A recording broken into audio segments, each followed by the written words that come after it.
Ron, don't worry. For anybody who is waiting for LPH, she will be here momentarily. Momentarily. She's in the next room. I just went ahead and opened the stream up. Still got about a minute and a half to go, I think. Everybody here okay? Is anybody there? Can anybody see me? Can anybody hear me?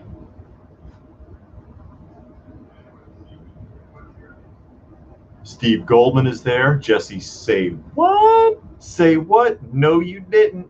I can't help it. Zong 2010. I guess they can hear me. Sound is good. Excellent. Robert's just a fan. Donald Layton. Jughead Grayson. Excellent. Happy Sunday. Missed you on Saturday. I hope you haven't been waiting since Saturday, because I could just see some people. There was a couple of people that were confused, and I wonder if they sat there for 24 hours like, come on, jackass, let's go. Hi, everybody. Yeah, Gilgamesh is there. Gilgamesh, hey. Ruko Tin Mao. Jesse, Zombie, Robert, just a fan. Happy Sunday. Why are you going to do that already? What? See, Zomb, let the MOTU revelations start.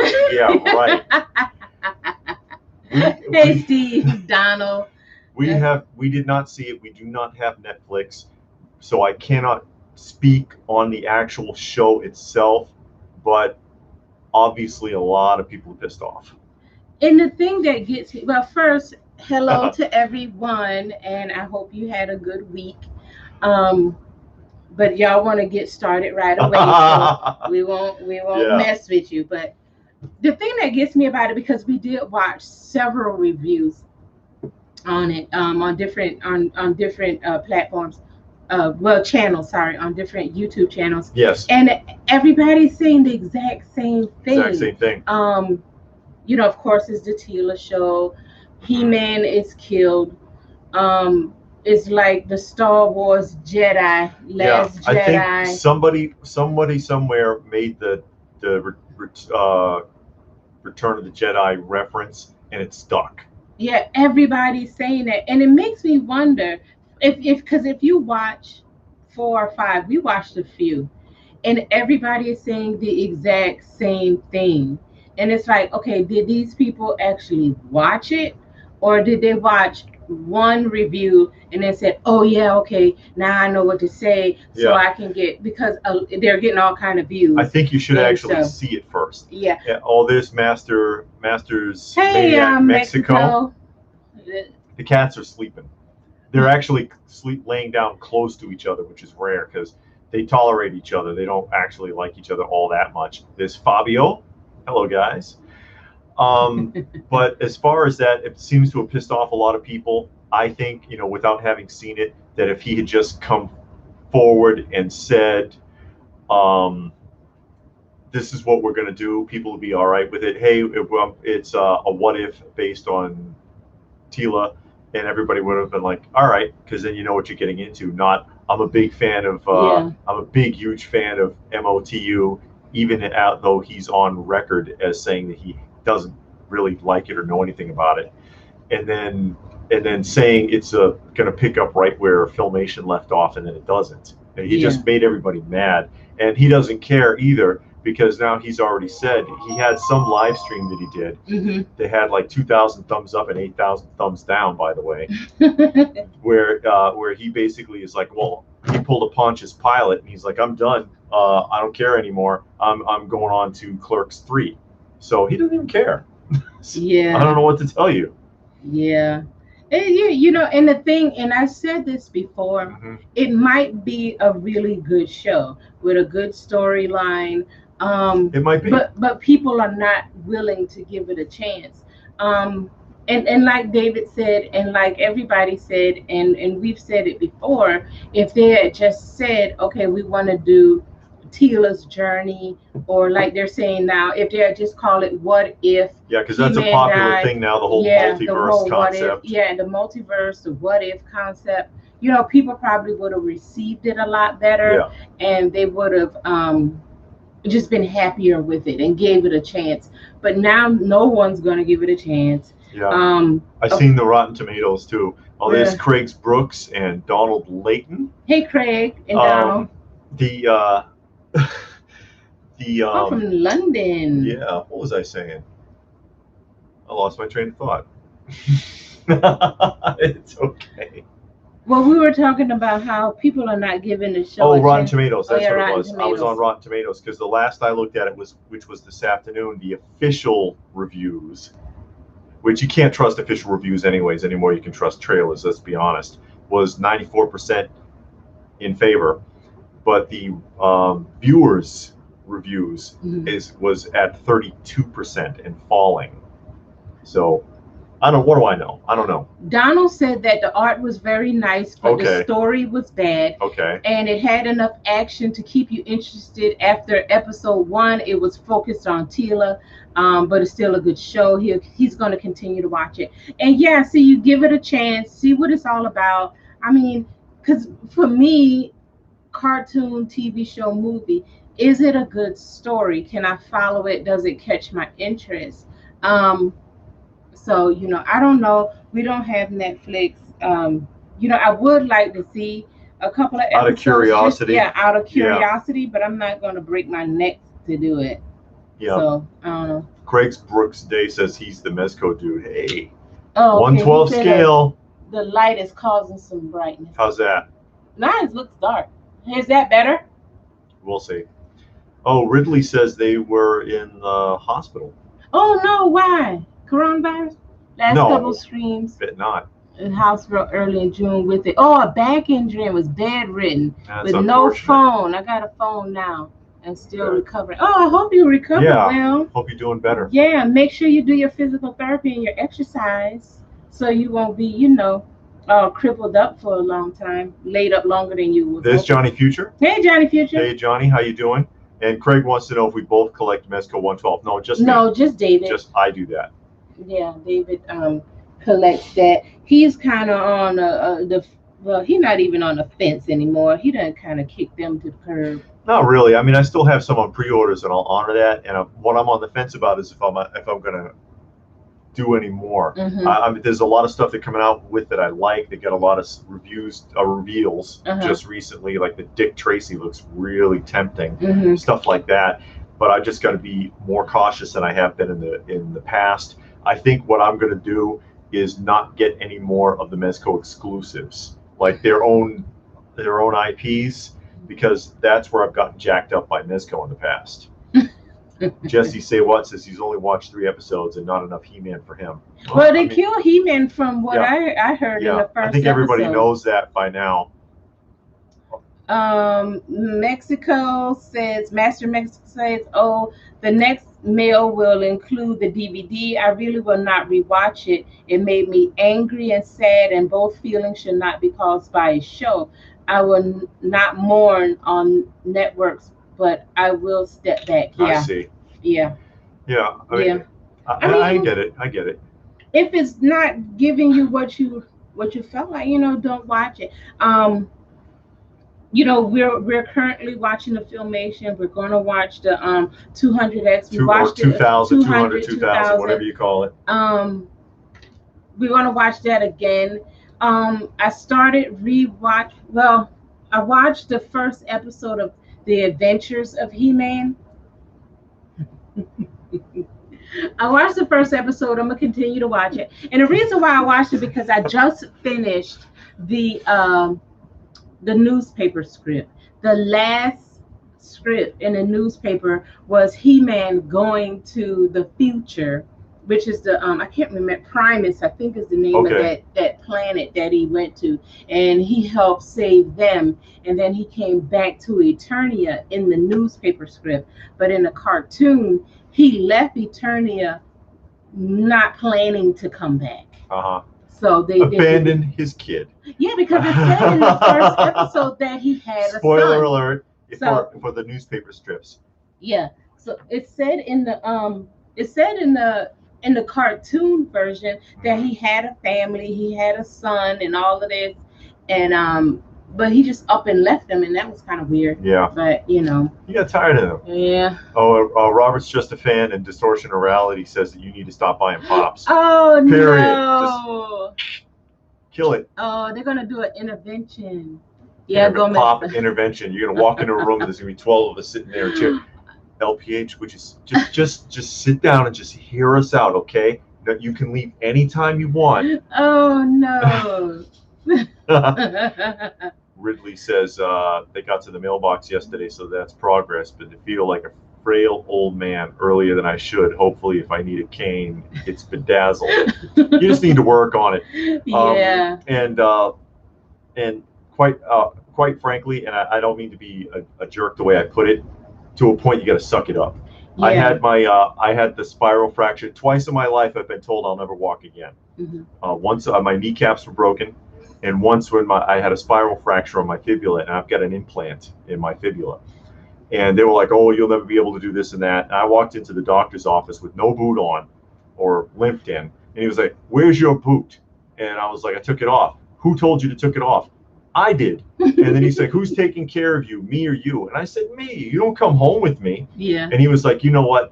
You don't need me." And he walked out. And then the physical therapist who I was supposed to be introduced to that day says, "Yeah, guess what? You don't need him. You don't need me either." And he says, honestly, he says, if you do need anything, call me. Otherwise, you may as well just go home, because 85% of my job is convincing people to get over the pain. Yeah. And if you're willing to just push through it, you're going to be fine. Call me if you need me. Yeah. And I wasn't even taking the painkillers, because the painkillers make me sick. I took them the first day getting home from the hospital after the surgery, and I was like, oh my God, I just threw the bottle out. But yeah, and I had foot surgery, and you know, now I still have pain in my foot, but you know, I continue to push through it. We go walking, we do our exercises, and we do all that. Didn't take, but I took the painkillers twice. The very first day, because I thought I was going to be in pain, and then I wasn't. So I was like, well, I'm not taking that anymore. And then the second time is when they took the cast off. Yeah. That was painful. But just push through it. And I mean, just, you know, go to your limit, and then, but continue to work out. Don't push until you injure yourself further, but don't say, oh no, this is too hard, and then stop, because you'll regret it later. Yeah. And you really will. And to be honest, the knees, and we work out a lot, and we do a lot of cardio. My knees and my fibula and the metatarsals in that foot, they hurt all day, every day. Yeah. It's chronic. But if I stop, it will hurt so much more. Yeah. If you're strong, the muscles are strong, tendons are strong, you know, you don't notice it. You don't notice it. You can just kind of brush it off. But if you stop, that's when it's going to get you. Yeah, you got to just got to hang in there. Yeah, hang in there. Hang in there. Master Mexico, I gave my Castle Grayskull a hug and told Adam and Skeletor that nothing of all of this has happened, and we decided don't to let them see together. It. Put little blindfolds on your figures. Jughead says Cobra Kai is the only new show worth watching, but I'm nervous about it being on. I am too. Netflix likes to screw with stuff. Yeah, they really do. Because we had Netflix for like a month. My mom had Netflix. She didn't know it. I cut it off so I watched it for the rest of the time.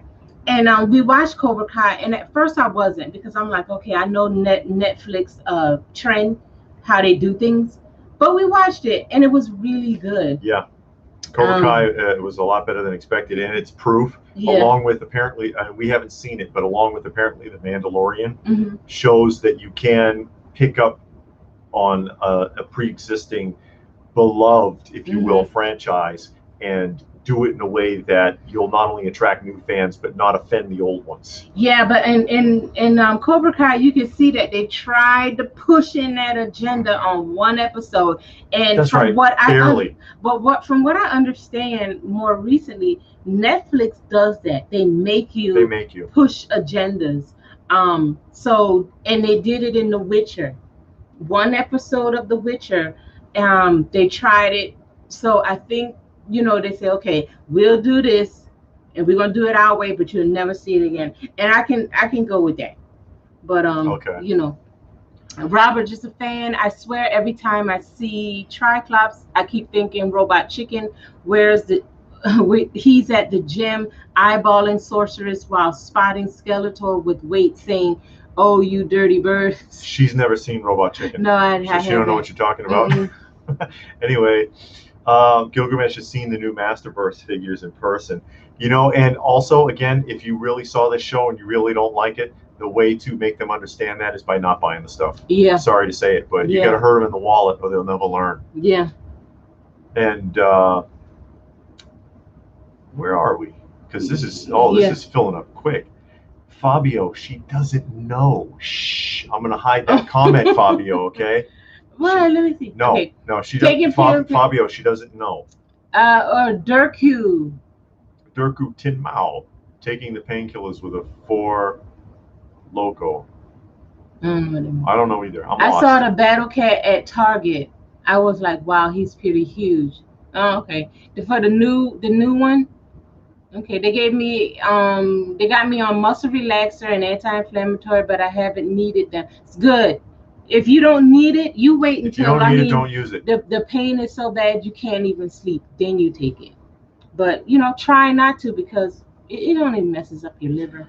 And Johnny, the VA is going to drag you back as often as they can, and they're going to try to convince you to take every pill in existence. But you know how you stop them? I stopped the VA with that. She did. I did. They never tried me again. I went in there. I was going in there. You know, they make you come in, seem like every month, and they always got to draw blood. And I told the doctor, I was like, it's nothing wrong with me. I'm not sick, and you know it. You're checking to see if I'm on drugs. I'm not on drugs. You can take all the blood that you want. I don't take medication. You haven't given me any. Yeah. So take the blood. And he admitted it. He was like, yeah, that's what we do. Yeah, that's what they make us do. We're checking to see if you're on drugs. I was like, go ahead. I'm not on drugs. And take my hair out if you want to. They wrote her off. They don't do it. They don't do it anymore. They don't do it anymore unless I go in for a physical.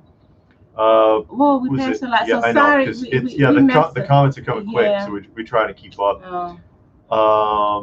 You will know if you need to go back to you will know.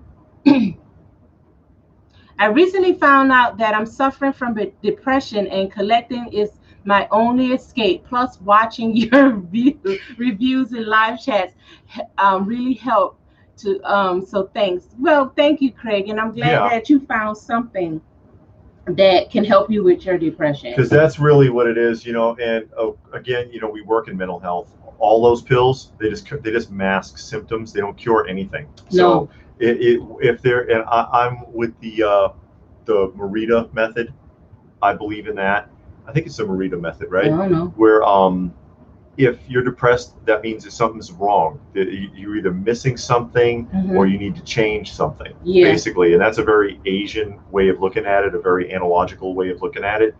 And, you know, maybe you need to change your job, maybe you need a new hobby, things like that. Morita therapy, I think. Look it up. Look it up. It's very interesting. No worries, Fabio. I just didn't want her to see that. You'll know it in a few days. Okay. Ridley said even the preschool shows aren't safe from the. Yeah, it's true. They're not. It's true. Oops, sorry. It's okay. Really? What? Zom says the SDCC scare glow, only the head glows. What? What's up with that? Because they usually have the bones glowing. Yeah, everything that's highlighted glows traditionally. Oh, that's cheap. On every scare glow I've ever seen. Just the head? Oh, it's 2 Fabios in there. Oops. Yeah, Fabio. This one start with. Oh, both of them start with a C. So it's both of them are Fabio C. So I hope we didn't confuse anybody. You know who we know who we're talking to. Yeah. Robert noticed the cat. The cat's in the window right over here. Yeah. Pixel reviewed him. He was amazing. Of course, he was. Really, amazing. Pixel gave a almost negative review on something. Really? He said he was amazed. He didn't say he gave a negative review. Oh. All right. Johnny Future constantly putting kids on medications is not a good thing either. No, because it makes them docile. They got stuff in there. And when I was in JJA, when I worked for the JJA, they had those kids on a ton of meds too. And when I got them from a PRTF, especially, that's hi Ghost, psychiatric residential treatment facility, PRTF. they were on so many meds. You should have seen these kids. They look like if you were to wave your hand in front of them, they wouldn't know what was going on. It's sad. I mean, it sounds funny, but it's sad. Really said his dog Andy has been restless since he's been immobile and found her tearing apart the NECA figures that fell off the shelf. The secondary market value didn't skyrocket if I want to replace it. No, we don't have a new camera. I wish. I know. Actually, we're hoping to. This one isn't bad. This is the one that we go around and like if we go to a show or something, and it's not a bad camera. We're hoping to like be able to at some point invest in a 4K so we can get even better video and audio quality. We're working on it. Gilgamesh, that's good. He says he's never heard of the Marita therapy, but that's always been his philosophy on depression, dealing with and changing yourself, and that's how most of it is. Really look it up. It's a very interesting method, and it's also I've not heard of them having poor success rates with their method, and part of it is to unplug. You have to go through a period where they won't let you have access to anything. If you go to, it's a 30-day treatment plan, no phone, no TV, no radio. They do art, they build birdhouses, they work out. I mean, it's an interesting program, but it's they don't believe in medication at all. It's a Japanese system. Master Mexico. After 27 years of practicing medicine, getting sick myself, I changed from prescribing pills to take time for my patients' results. Patients heal better. Doctors keep on serving. Yeah. Oh, and let me announce. Announce here really quickly. I don't know if and I'll bring it up again later for new people that might come in, because 6,000 subscriber giveaway coming up. And I'll do the official announcement at that time. So watch that video, and I will be giving away at the 6,000 subscriber giveaway. Oh, you giving away Steve Scott? I have two, but this is Steve Scout. He's unplayed with condition in the box, and the Kenner point is still attached because these stars or the Kenner point are often missing from these boxes.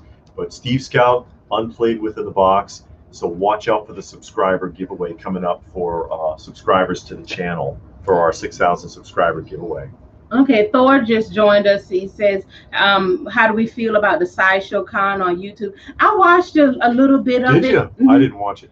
Yeah, I watched it, but these cons, it's starting to get confusing. There's too many. Because there's too many. Funko had one. Sideshow has one, Mezco, NECA, Walmart, Mondo is doing it, Funko. Well, of course, Sideshow. Yeah. But I did watch a little bit. I watched the booth tours actually. And the booth tour was cool because the people, they knew what it was and they were showing you things and doing all that. But I didn't watch the panel talks because they had panel talks and all of that. I didn't watch that. Usually when I watch the con stuff, I just watch the tours when people do the booth tours, not so much the panel talks, because I don't want to be hearing all that. But Robert said he was window shopping on eBay and saw two really nice movie cars. Christine Junkyard version. Junkyard. Junkyard. I guess. Oh, okay. I have the Christine, but after it was fixed up. Yeah. Plus the 118 car from the movie Car. I didn't get the Car movie. I saw Car. That's the one with the hearse. The car. I think. Yeah, it was a Cadillac. Is that the one with the hearse or the Cadillac with the tinted windows? It was the Cadillac with the tinted windows, and they keep running everybody into the grave. It wouldn't enter the graveyard. It wouldn't go in the graveyard because it was hallowed ground. Yeah, I don't have that one, but I have the Christine after it was fixed up, not the junkyard version. Okay. That's cool because I like movie cars. Ghost Junk says the lighting's bad. Maybe it's the lighting. I don't know. As long as you can see and hear us clearly, I think we're doing fine. You jumped up a lot again. Okay. I barely touched it. Goodness. Yeah. See, Zach Hamill, baseball phenom on YouTube, uses a GoPro in his videos. We've been talking about getting a GoPro, But then it's like the screen is so little. That's the thing that concerns me is the screen is little. So will you be able to see well enough to know if you get good footage? That was my issue with the GoPro. Go ahead. No, you're all right. Ridley, go ahead. Yeah, Ridley says I use toys and Blu-rays as his medication and keeps himself in check as much as he can. Yeah, I mean, if you've got a hobby that you enjoy and you actually enjoy it, and you're not just doing it to only as a distraction, that's very therapeutic. The Boy Scouts going down the drain, Daddy. Boys, I don't know what's up with the Boy Scouts. Yeah, there are no more Boy Scouts or Girl Scouts. No, Steve wants to know if we've been to a flea market lately. We went to an antique mall. Yeah, we went to an antique mall. Yeah. But we haven't been to a flea market in a little while. We usually go to, it's one near here, a peddler's flea market, and then they have one that comes up I think once a month, the 285 flea market, and we've been to the Pendergrass flea market, but we haven't been to one in a while. I like going to them to walk around, but today we went to an antique mall and they had a lot of toys. We did some video footage in there. Oh, Robert is embarrassed, but he wants to know who Steve Scout actually is. Back in like 74, 75, Kenner made it, and you can see all the play sets there, made a series of Boy Scout figures, Boy Scout and Cub Scout figures in 1/6 scale. And these are real popular sometimes with the vintage G.I. Joe collectors, because since they are in 6 scale, this looks like a teenager next to G.I. Joe, and the Cub Scouts look like adolescents next to G.I. Joe, and they used to use them for dioramas. But yeah, this was released in the early to mid 70s by Kenner, and it was a pretty expansive series. There's a lot more than just what's pictured on the box. There's a total of 5 Scouts. 4 were available in packaging like this, and 1 was a mail order, and that was Bill. Mm-hmm. You can only and then get a bunch Bill of play sets. You got a bunch of play sets. Yeah, I got a bunch of the play sets. Morales is saying, I didn't know that they were giving away dollar rewards on the sideshow. I didn't really read it. Can you even use them? Because whenever you get a coupon, you can't use it on nothing. I only like the sideshow points you get for buying stuff, and the reason why, because you can use it on anything. But when they give you the points, you can only buy clearance stuff and then certain clearance stuff. So I mean, I hope you can use it, because they changed it where your rewards are now only good for a year. Yeah. And then, like I said, you can use it for anything. So I hope that's good for a year and you can use it to buy anything. But I didn't know they were doing that, because I really didn't read it that good. And I didn't sign up for any of the giveaways, because I always sign up for giveaways. And I've been signing up for the giveaways for years. He signed up for every giveaway. He doesn't care what it is. Yeah, I just want to see if I'll ever actually win anything from them. Not likely. Johnny likes our stereo system video. Oh yeah, the stereo is fun. Wants to know if we're gonna collect any records. I don't know. Oh, there's Blake Quammen. Who's Blake? Oh, hey Blake. How you doing? Way too much to watch. Cons are out of control, like Spidey falling off the wall with no web belly.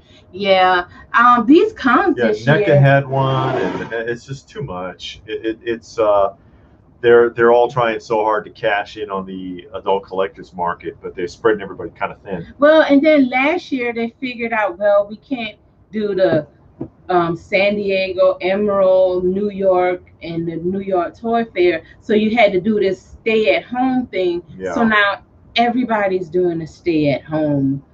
Super 7 is doing their stay-at-home, and they had a bunch of reveals. So I don't know. Only con show, okay. Yeah, there's a. Hey, Max Mueller, I haven't seen him in a while.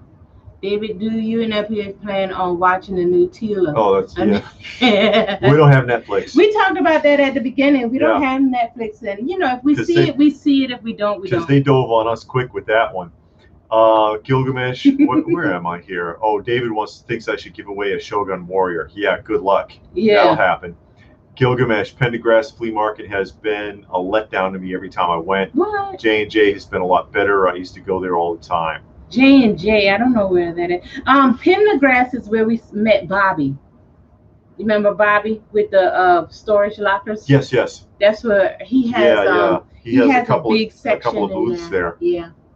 The 70s I got was that's Sixto Morales. I can use on anything. Okay. As I please pre-orders and stuff. Okay, good. I'm glad they did it that way. Every time I hear Cub Scouts, I hear South Park. Yeah. The South Park did give you a bad impression of the There's Boy Hunter Scouts. Mars. Hey, Hunter Mars. And Sixtos Morales says, "Damn, maybe I've had good luck. I've won from them in Iron Studios, Groot, and a Hot Toys Mandalorian. Good just for got to you. enter them constantly. Put out 1 to 3 a week. I have. I just don't have that kind of luck." No, they see his email address and say, I stopped using Sideshow because of the high shipping costs. I like Sideshow because you can pay on it.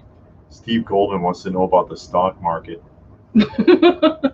We see Steve. Oh, yeah, right there. Do you guys invest in the stock market? Any advice to think about doing it?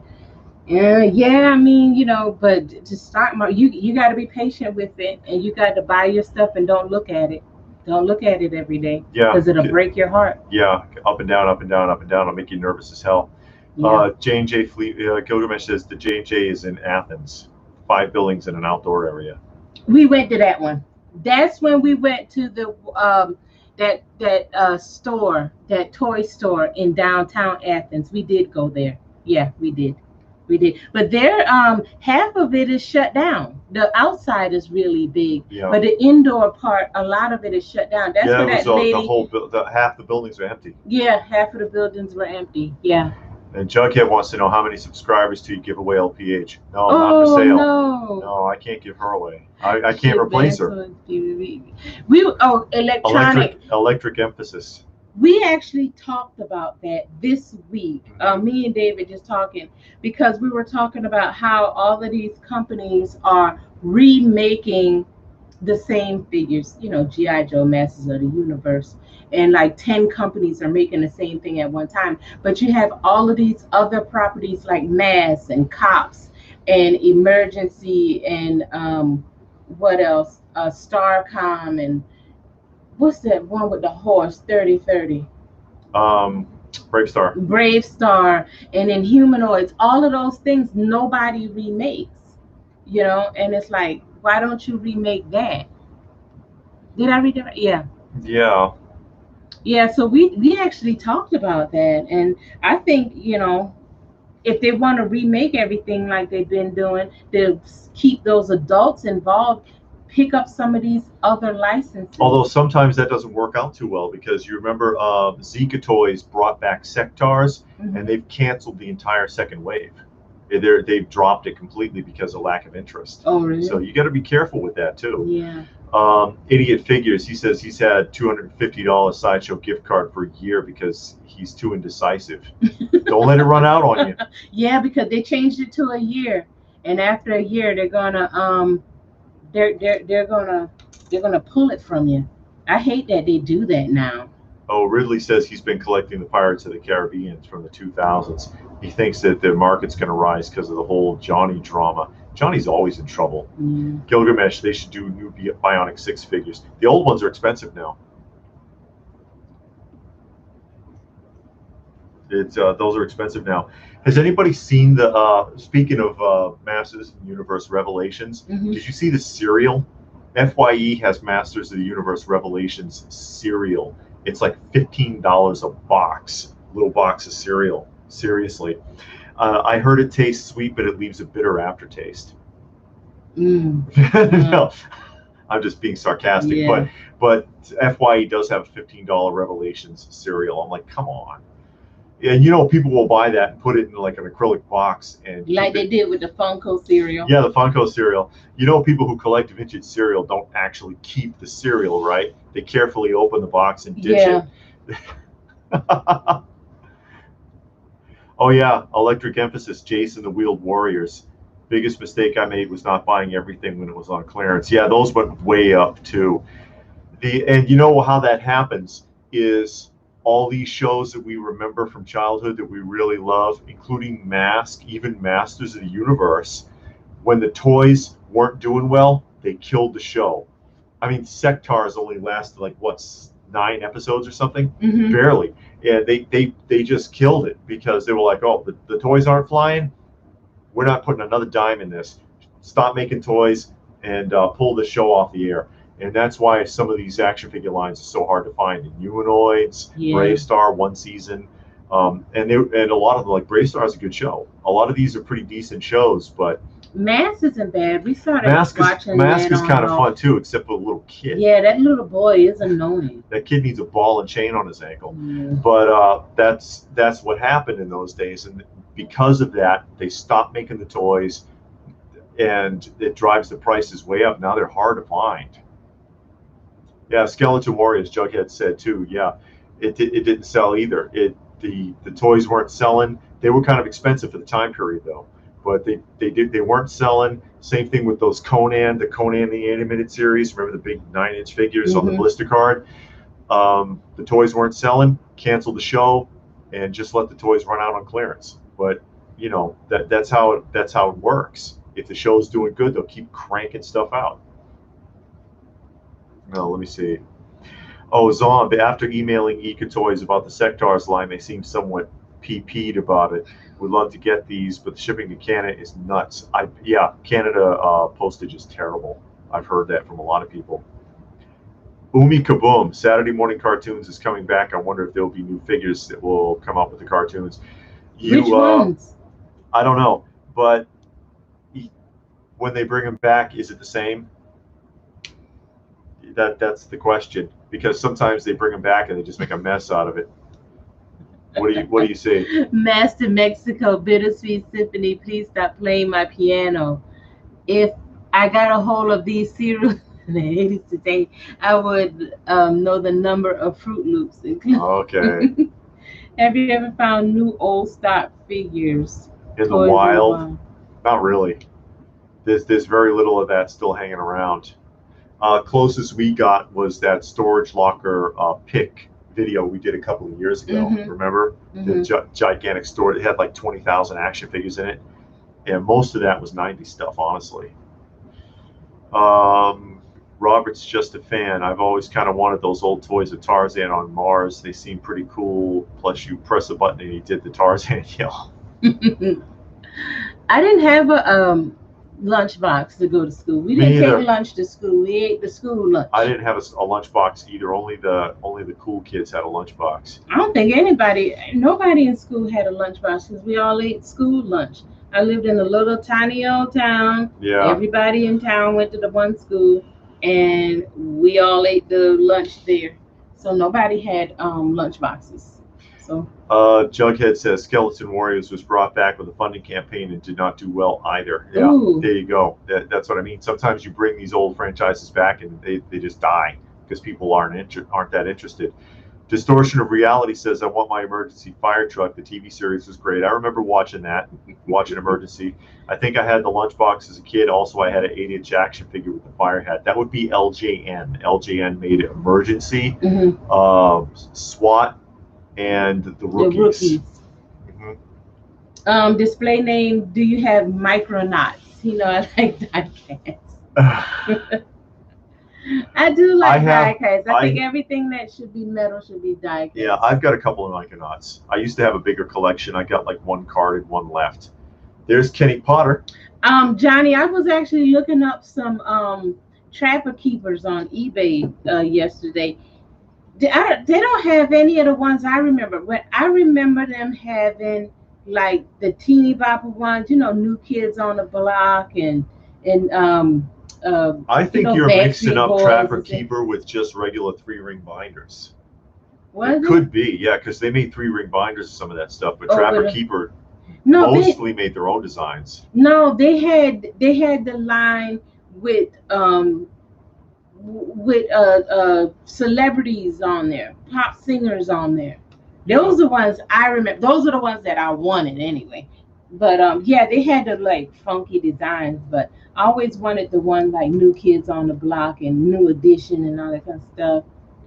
Idiot Figures says he's getting a larger dehumidifier for the moisture levels since they've got progressively worse since moving into his new place. Yeah, you got to get You that. got to keep your collection Make sure safe. you empty it. Yeah. And your air Stay on that. conditioner help bring that moisture level down Yeah, too. because of the air circulation. Yeah, yeah. And Ridley's got to leave. Ridley's got having more problems. Oh Poor no. Ridley.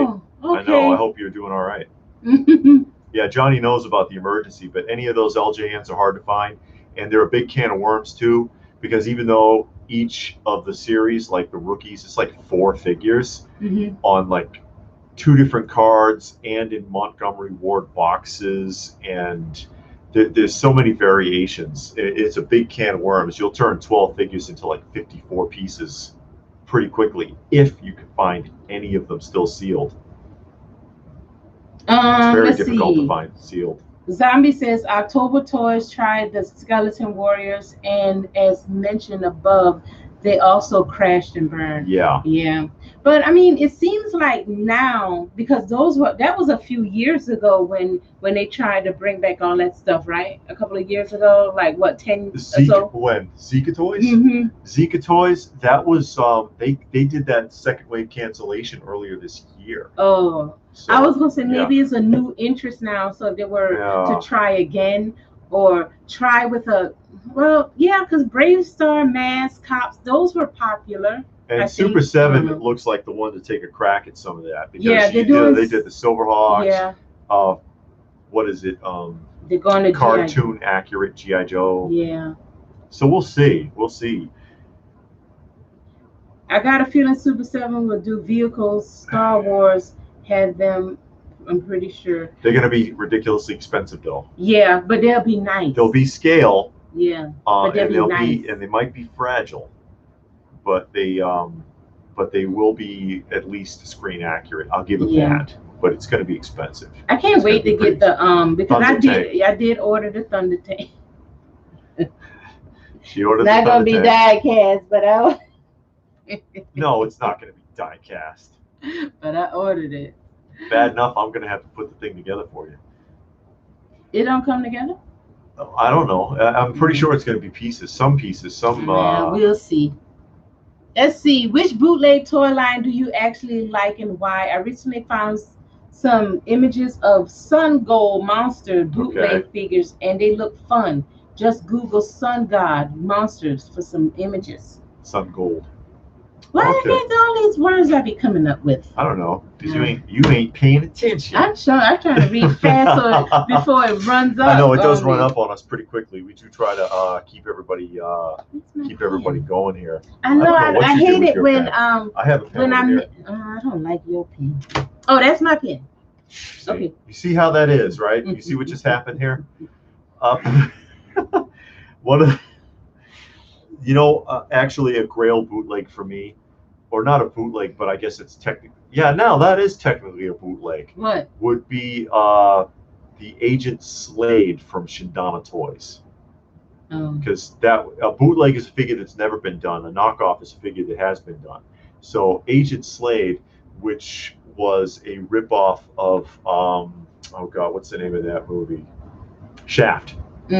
It's Richard Roundtree from Shaft, and Richard Roundtree from Shaft wasn't happy. And Shindana had to pull that figure, but even though they didn't call it Shaft, they called it Agent Slade. It just kind of looks like Shaft. I would love to have that because I do have Shindana action figures. I think so. They're the 9-inch. They're bigger than Migos, but they're decent figures. I like them.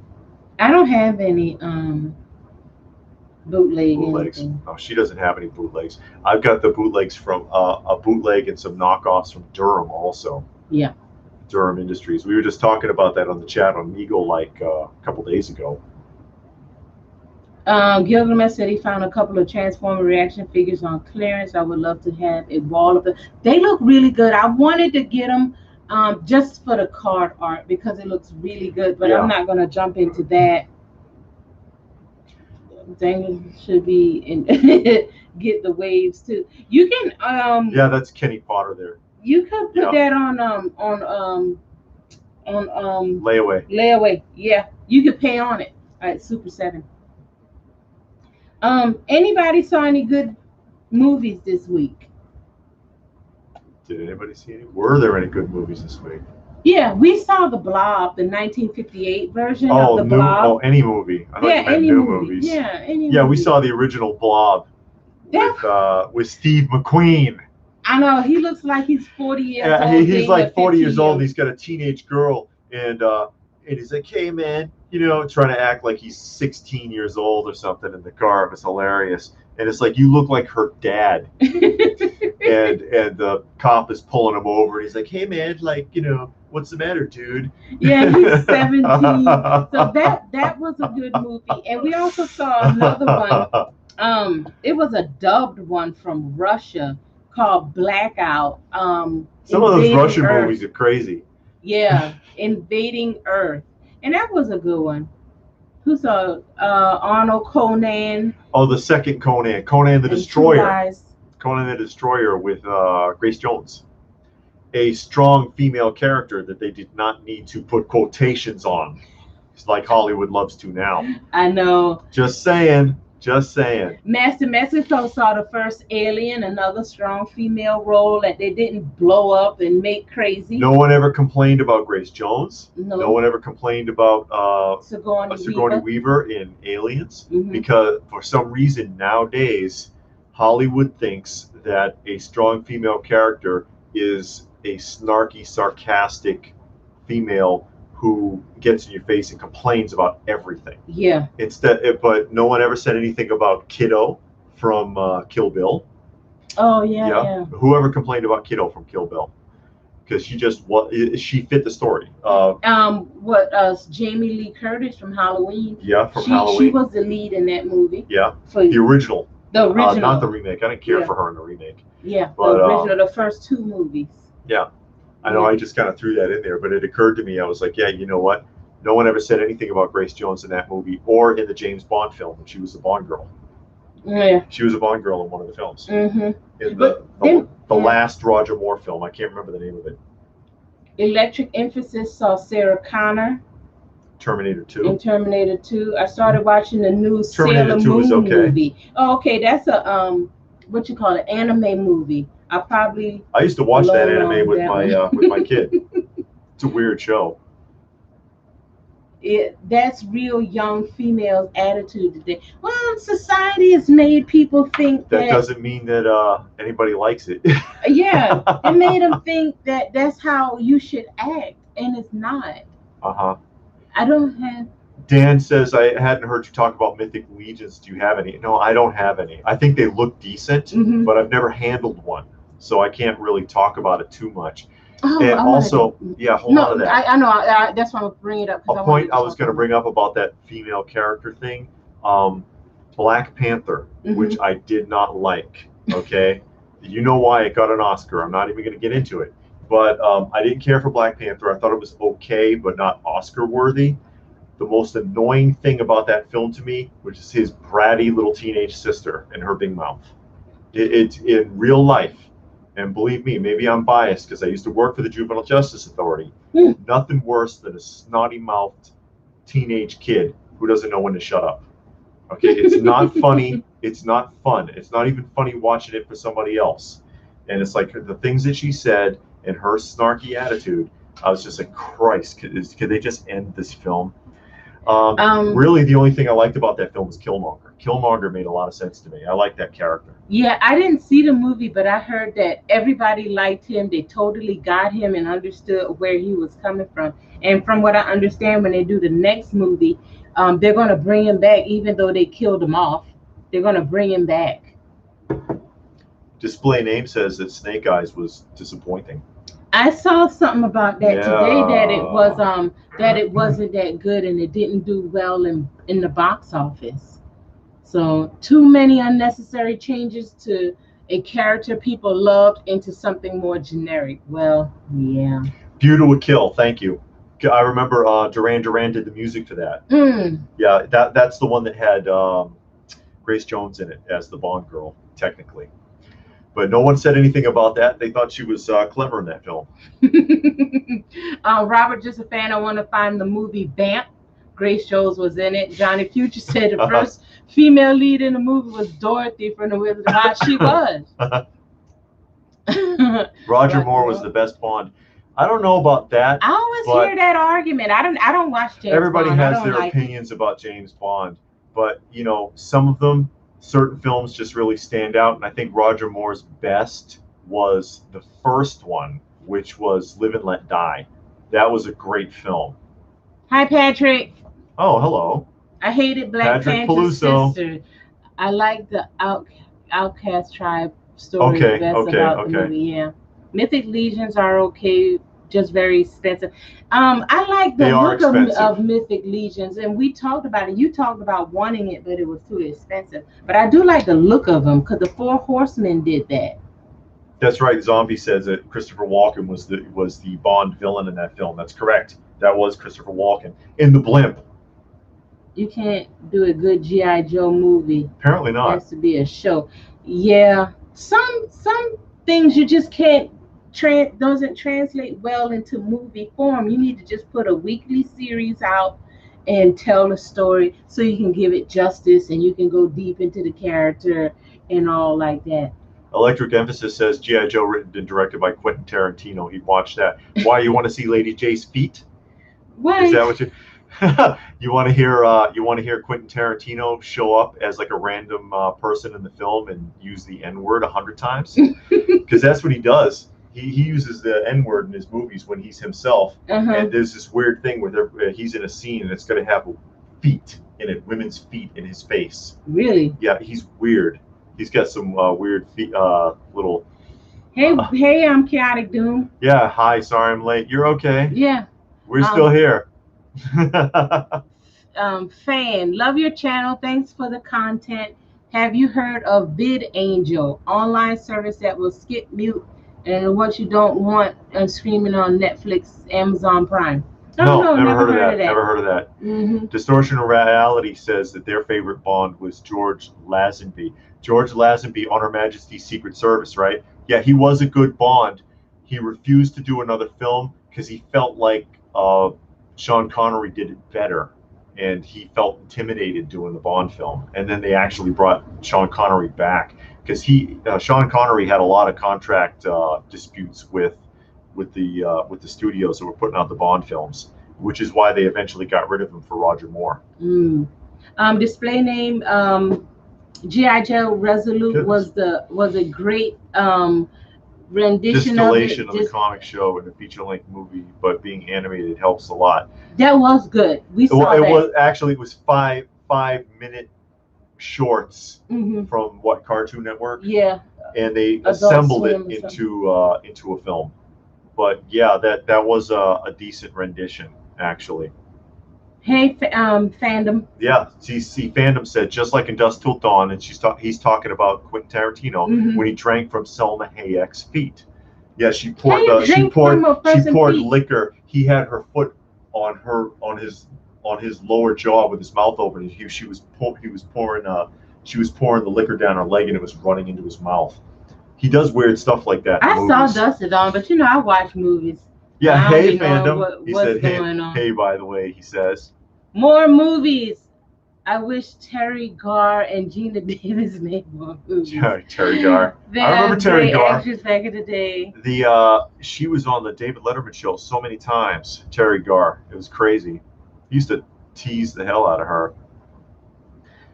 Oh, Robert's just a fan. People give George Clooney crap being Batman, but if you saw Dusk to Dawn, he would have been a great Batman if he had a better storyline.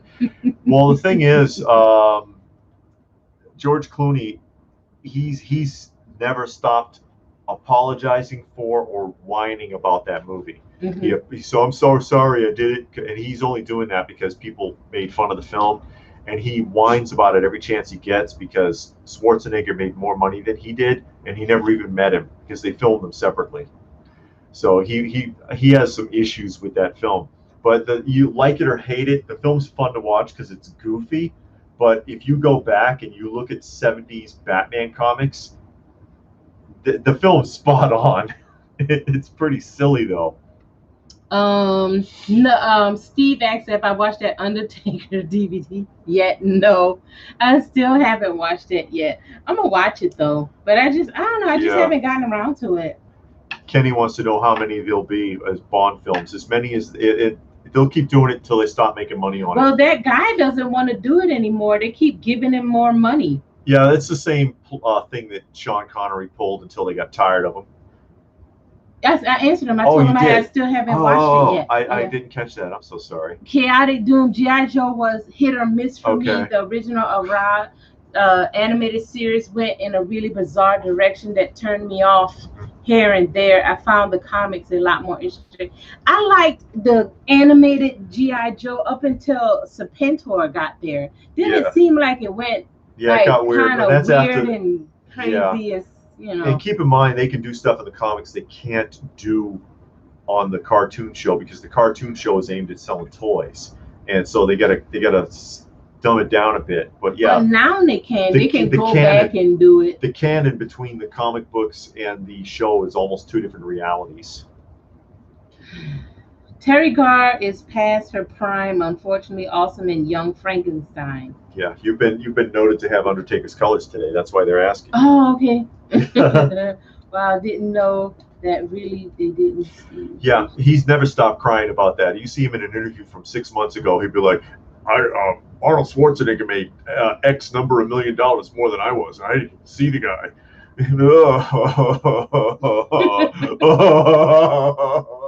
My George Clooney impersonation. He didn't do all that. He didn't cry.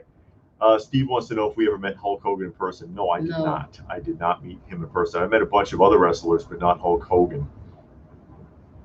Robert loves Falling Down and Lost Boys. We saw Lost Boys. Falling Down. I don't think we ever. I've seen that one. That was the one I told you about, where he's in the burger restaurant with the gun. Who? And you want Falling Down. Who's in there?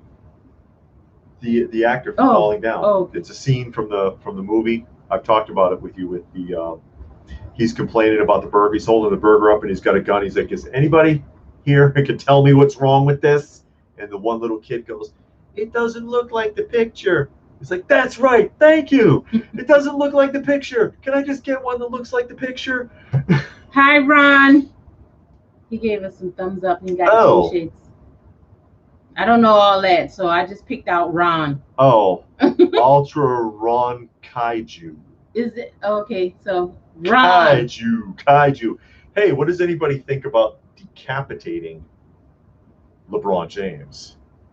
What am I talking about here? Have you seen this in social media yet? You know the Space Jam movie's out, right? And everybody's like LeBron James. But the action figures that they're selling in Walmart, with the open package, they're being decapitated like across the country. People are showing like entire shelves of the LeBron James Space Jam action figure with the head torn off and just like the bodies on the card, because to protest, I guess, LeBron James, people are going around ripping the heads off and taking pictures of it. Have you seen this? I've seen like 50 pictures across the country of different Walmarts with a whole shelf full of decapitated LeBron James figures, which is ridiculous. Okay, you don't like the guy, don't buy the figure. Do you have to ruin the toy? I mean, oh, that's right. Michael Douglas was in Falling Down. That's who it was. I couldn't think of his name. The fan says he's a big Masters of the Universe, but he has limited display space, and he's thinking about getting out of action figure and going to select statues. You think you don't have space now? Wait till your walls are covered with prints. Or your walls, or you get those statues, because I know I do the statues. I love my statues, but boy, they take up a lot of space. So to think you're gonna, I'll get rid of one and replace it with another. Everything is going to take up space. So like we always say, don't get rid of nothing.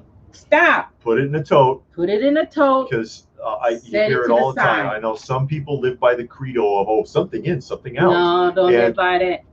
To me, that tells me you don't like any of it. But I could be wrong. I'm not trying to judge. But if you're not sure, put it away. You know, a year from now, 2 years from now, you open that tote up, and I've said this before, one of two things will happen. You'll be like, wow, I remember this. Or you'll be like, the hell did I get this for? Yeah. And then you'll know for sure. Yeah. You'll absolutely know for sure at that point. Yeah, but I mean, if you want statues, get your statues, get a little space. Say, okay, I'm gonna put statues here.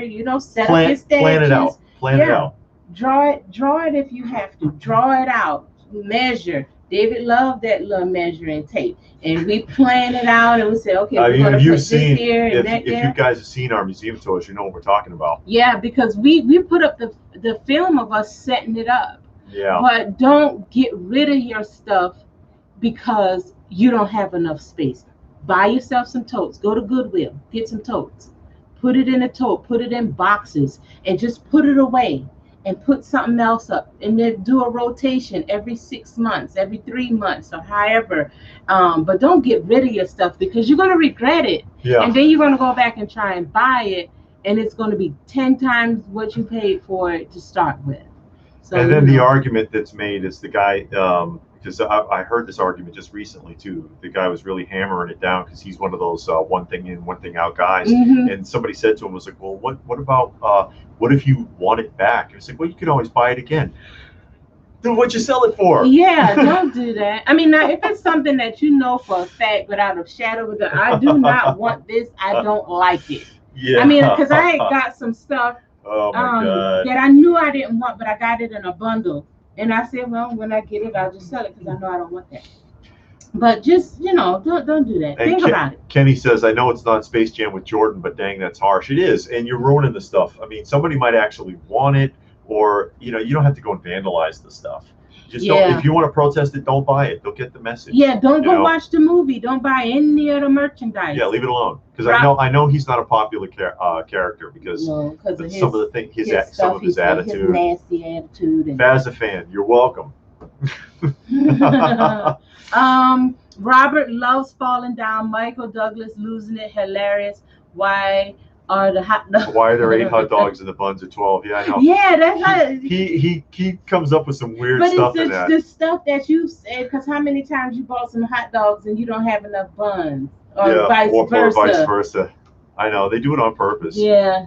Wheels says Space Prime. Yeah, space is prime real estate in my hobby room. Sell nothing. Mm-hmm. If collecting makes you happy, then keep it. David, measuring tapes are an absolute necessity. Yeah, I do it all the time. Oh, that dude walking around with a measuring tape on his belt loop. Yeah, because if I've got to work something in on that wall, I want to make, okay, if I move this over here, can I do this and that? And just kind of visualize it before I start moving stuff around and frustrate myself. I draw it out on a piece of paper. Master Mechanics, or Master Maniac rather. Something in, something out. We are talking my childhood lost time working wellness space. Reorder it, okay, but don't do this to the poor rest of my foolish heart. I know there are some people that really live by that, and man, if you they will hammer you with it for some reason. They just want to convince you that that's the way to go. And like I said, my attitude is, if that's what you like, go ahead. But I don't agree with it. And some people just can't leave stuff alone. No. Is what it is. Yeah, yeah. They if you don't think like me, you're wrong. That's what it is. I will rearrange for 2 hours if I can't create it. I'll do the same Gilgamesh. thing. And you end up doing that. And I do. I will take everything down to put one figure in there, and I'll move it around and inch this over there and inch that over there just to get that one thing in. Or like what I did recently, I took down all of my Ninja Turtles. That's right. Packed them up, put them in totes, so I can put something else up. She wanted to really display she's got her Twilight Zone, and she's got her Swamp Thing, her Swamp Thing, and the Universal Monsters. And she was like, I really want to put these up, so I'll rotate the turtles out for a while. And rotation's a big thing, guys. You don't have a lot of space. Yeah. If you don't have you got a little space, but you got a lot of extra stuff, and some of it's in totes. Rotation. And the rotation helps you see the stuff, so you can dust it off. You can wipe it down with a cloth. You can pack it away. You can make sure there's no nicks on it. Everything is still in order. If you keep it loose, then you can wrap it up, put it away, take something else out, dust it off, Johnny wants to know if I'm going to get some records. I don't have anything specific in mind, but I'll keep my eye out. I mean, if it's a classic, like if I buy records, it's going to be something from between 1970 and 1989. It needs to fall right in there because that's when I listen to records. In that era right there. But I would like to hear some classics on the record, some classic rock on record, because I like that crackling sound. That crackling sound is something special about that. And there's also, you don't realize it, but there's things missing on CD. Like I had the Led Zeppelin physical graffiti. Mm-hmm. Is that the right physical graffiti? And Kashmir. If you listen to it on the vinyl, it fades out. Mm-hmm. But if you listen to it on the CD, it stops. But there's like an extra 12 seconds that isn't there.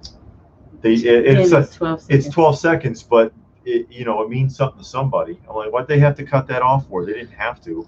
Robert says he's going to go for the Junkyard Christine in that 118 scale car. I'm gonna look up that Junkyard Christine because I'm guessing that's gonna be the old beat up raggy one before they fixed it up. So I'm gonna look for that. I want to see what it looks like in the car because those were some good movies.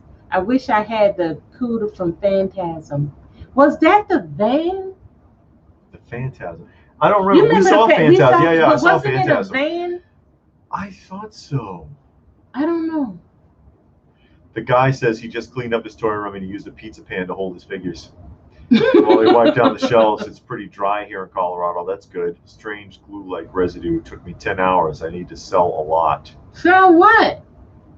Got too much stuff? No, well, you need to show the people on the chat first. Yeah. Before you get to selling on eBay, because there might be some stuff we can use. I just found some of my late mother's records during a house clean out. Beatles, Elvis, Roy Orbison, and some other top of the pops era stuff. Yeah. I was pretty happy to find them. My mama used to have a ton of records. Nina Simone and a lot of other stuff like that. Nina Simone I remember the most because she had like every Nina Simone record. But she had like a ton of records growing up. Plus thinking getting some werewolf movies. Anyone seen Bad Wolf? I never saw Bad Wolf. I never even heard of it. I don't think so. Ilmatic Prime says, are you back into G.I. Joe Classified since they became more available? I haven't looked, to be honest. I have not. I know I heard that they're supposed to be more available now, but I don't go hunting at Target, and I haven't looked online. You really don't go to Target. We have no reason to go to Target. Yeah, besides which, anytime I have ordered anything from Target, it's arrived like smashed to bits. So I do want, and it's going to be at Target, the Origins He-Man and Battle Cat two pack. I do want that. Yeah. And I figured because I've noticed, you let it come out, and then you wait some months and months, and then everything shows up on the shelf. So we get it.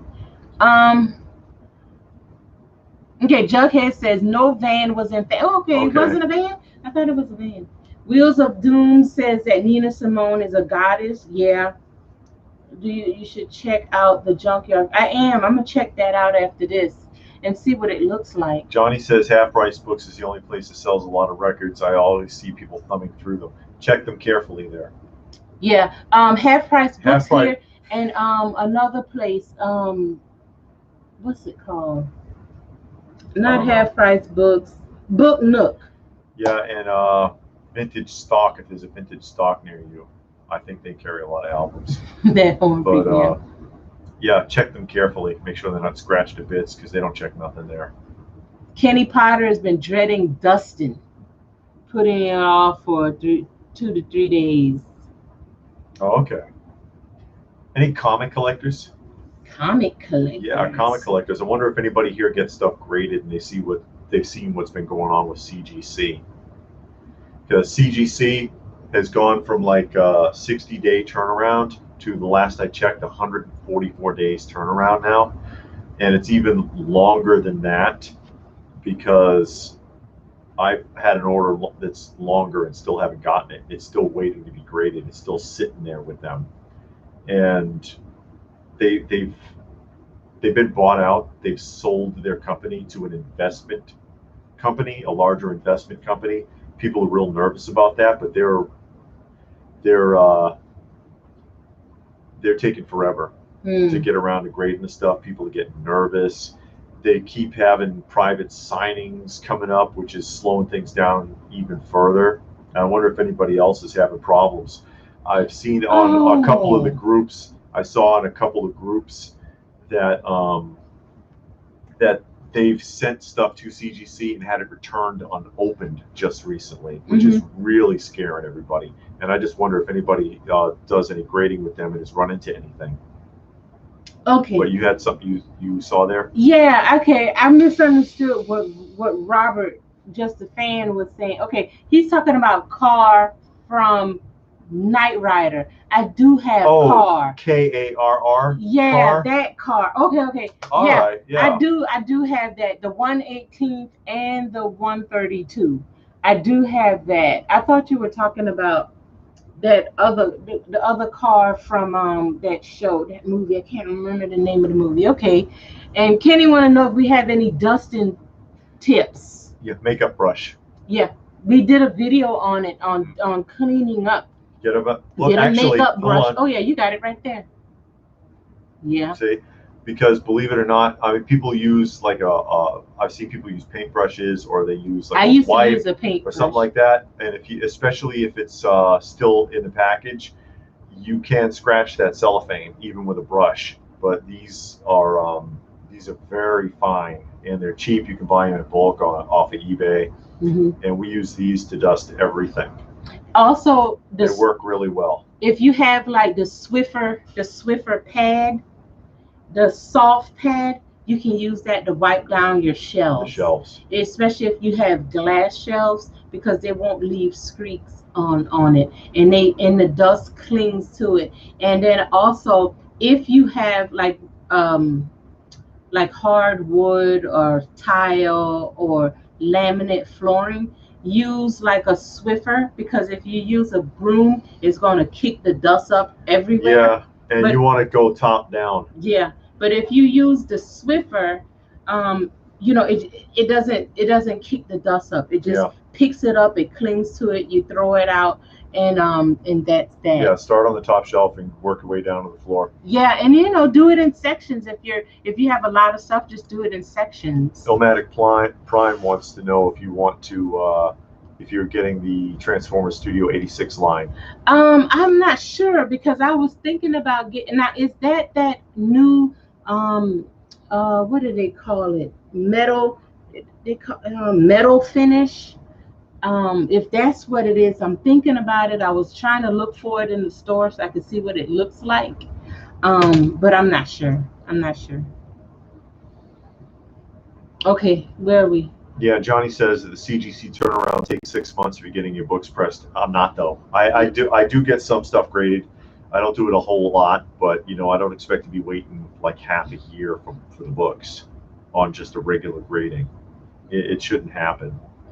And I know people love. This is another one of those status symbol companies, the CGC. But I've seen them make all the same mistakes that everybody doesn't like the other grading companies for. And I've heard about an increase in mistakes too. I've been seeing people on the message boards showing books in the slab upside down, backwards, wrong information on the description, all kinds of silly things. Wheels used to buy a lot of comics back in the mid-90s, but I don't buy them anymore. I don't like the modern stuff very much. Jughead says the Hemi-Coda was in the Phantasm. Hemi-Coda. I honestly don't remember the vehicle, because I swore it was a van, but I must be thinking about another show. Yes, that too. Knight Rider plus Christine plus the car. Okay, so it is another car that you're talking about. Did you know when Kit and Car fought, Car jumps off the cliff? Oh, okay, so they used that clip. Okay. Yeah, I have Kit and Car from Knight Rider. I have those. And I know what you're talking about with the car. So that is the one we were talking about originally when they went to the graveyard and all of that, and they wouldn't go inside the graveyard and they were tormenting like a baseball team or a track team or something like that. It's Home Alone on. Guess we are that much closer to Christmas. Oh, that's on. Is it? Those cars stuff. Monster Diesel. Hey guys, what are your thoughts on designer toys? Like Hot Toys? Designer toys like Hot Toys, or designer toys like custom made toys? Yeah, it's specified. Mm-hmm. AFA Action Figure Authority, they are not accepting regular submissions. What's that? AFA is the when you get your action figures graded or your toys graded in the big acrylic box. They've stopped taking things in. CGC also, they said they've had their best year ever and they raised their prices. And I'm like, what are you raising your prices for then? Johnny, did you see that video when CGC damaged Superman #1 by flipping through it too fast? No, I did not see that. Ooh. Careless. And Jesse thinks we should do a podcast. But podcasts, all you do is sit there, and it's the same as what we're doing now. You just don't have the video. Isn't it? I wonder if there's any difference. I don't know. You're welcome, Kenny. No problem. Oh, like ADT toys, custom made, Monster means. Okay. We don't have a problem with it. We don't have any. No. But we've seen some impressive ones. Yeah, because there's a guy on your Amigo chat that does custom toys, and he does some great stuff. And I've thought about it. And my whole Alexander, Alexander, and we talked about it. I think it was last week or the week before about because Robert, just a fan, he puts together Kit Bash's Hot Toys, and I want to do that. But my thing is, where do you get the clothes from? And that gets expensive. Yeah, because we were talking a lot more expensive, even just like than regular Hot Toys and stuff too. Yeah, because he was talking to a guy on his Migo group, and he gets the clothes made. He got somebody that makes the clothes. I mean, like the shirts, the pants, the belts, the ties, and all of this stuff, and hats, and all of these things. So it's like, okay, you get the body. The body is not that expensive because they sell it on eBay. You get a custom head. You can find that. It's people on Facebook doing custom heads. But then where do you get the clothes? And that's always my thing, because it's a couple of figures that I would love to have. And I know in order for me to get it, it would have to be custom. But I don't know where you get the clothes from. And I can remember, it seemed like when I was a kid, my mom used to make doll clothes. I swear she did. And I keep forgetting to ask her, and I'm going to ask her again. But, you know, her eye bad now, so that's why I can't see. I love that car from Phantasm. I got to write that down. 71 CUDA. A 71 CUDA. Yeah. I'm going to write that down because I swore it was a van. Some movie that was similar to that, but it had a van like the Volkswagen van. That's what I remember. But you say it's a car, so it has to be. Okay. And CUDA die-cast car. And who made that? Like Jada Metals? Because Jada Metals made Kit and Car from Knight Rider die-cast. Okay.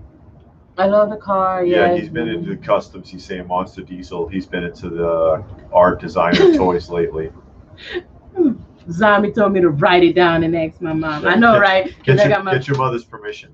Got my notebook. And you remember? Yeah, I remember. I remember a lot of stuff.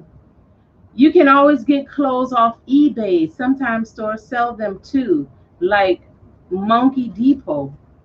They sell. Oh, okay, Monkey Depot. Look that up on eBay. Don't laugh. Don't laugh at me. I got to write things down. If anybody's gonna laugh at you, it's going to be me. For dog clothes. Okay, go ahead.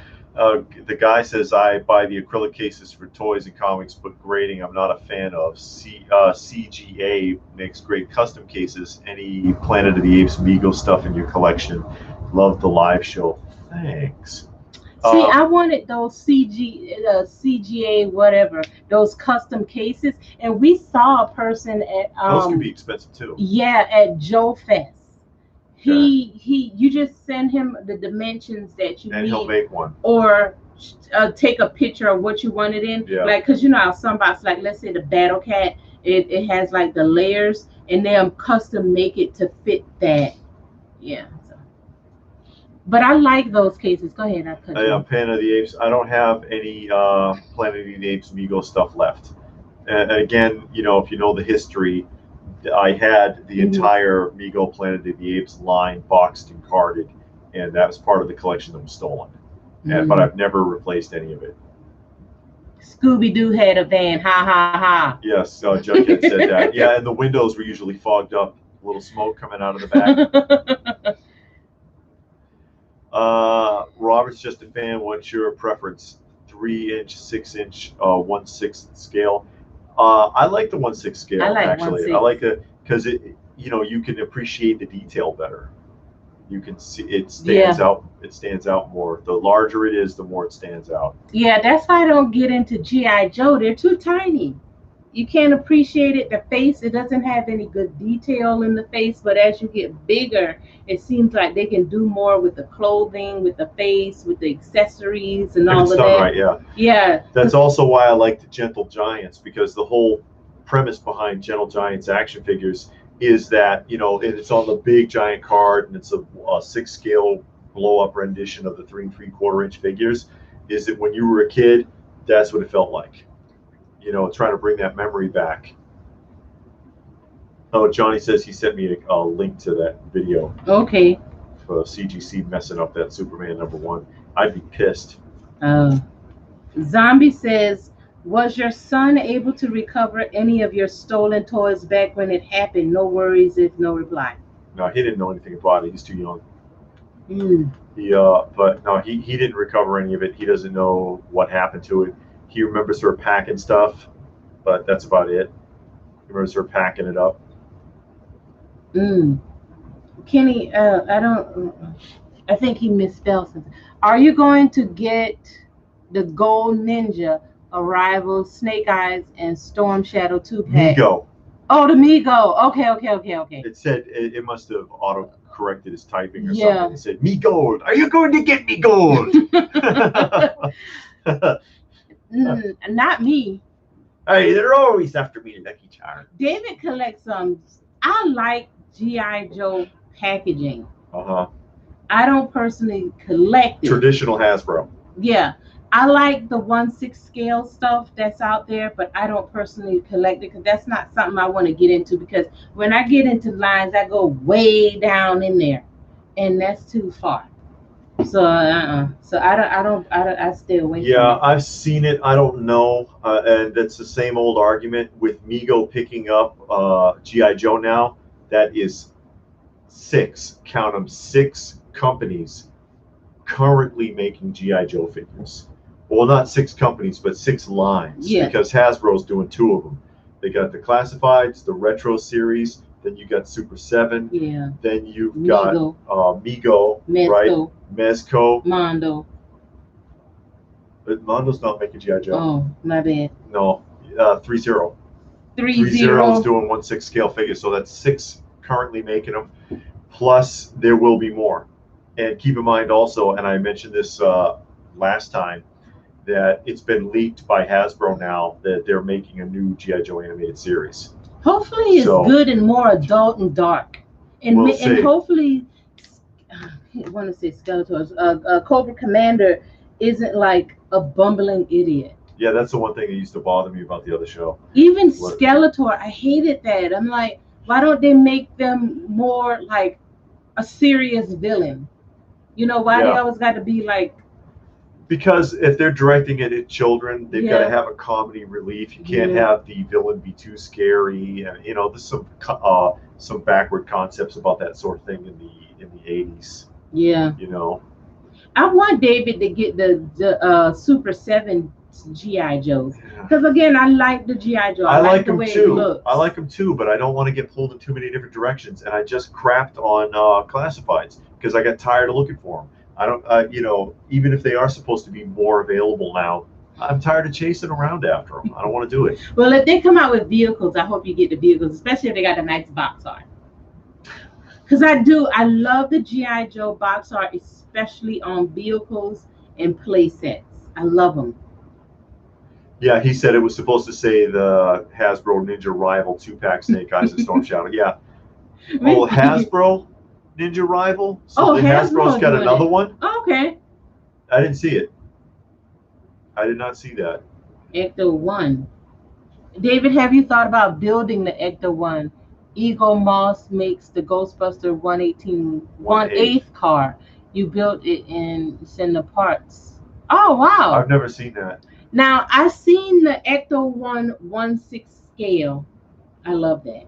The 1/6 scale Ecto-1, and they have a 1/6 scale 89 Batmobile. I would love those too. But I'm not getting it. Oh, so man, that's why expensive. I got the super the tank. Yeah. There's William Randall. Hey, William. You should see how they rep Skeletor in episode 1. Mark Hamill doing the voice. Either way, he sounds like the animated Joker. Everybody says people that. have been saying that they can't listen to it without hearing the Joker. He didn't alter the voice enough, and they're like, dude, it's animated Joker. What are you doing? I don't know. Well, like I said, we haven't seen it. William doesn't like Mark Hamill as Skeletor. Not buying from Hasbro. I like Mego too. Mego. Yeah, I mean, there's some Mego fans out there. At least the price point's not too bad on the current Megos, although it could be going up. I've heard that they're going to be raising their prices. But that brings up another question, because like I said, I don't personally like G.I. Joe, but you know, I like the but I like how it looks. So the question is, like, if there's a line out there where you don't care for it, but the figure looks good, you like how it looks, would you buy it anyway? You know what I mean? Like, I like Assassin's Creed. I like that. She doesn't play the game, no, I don't, or really know the storyline, but I've seen that character done in Hot Toys and statues, even in action figures. And I love the way it looks. Yeah. It looks really good, especially in the bigger figures like the statues and the Hot Toys. And even that, excuse me, even like Kratos from Gods of War, he looks good. Oh, yeah, Kratos. Yeah, and I would like that. But then I don't play it.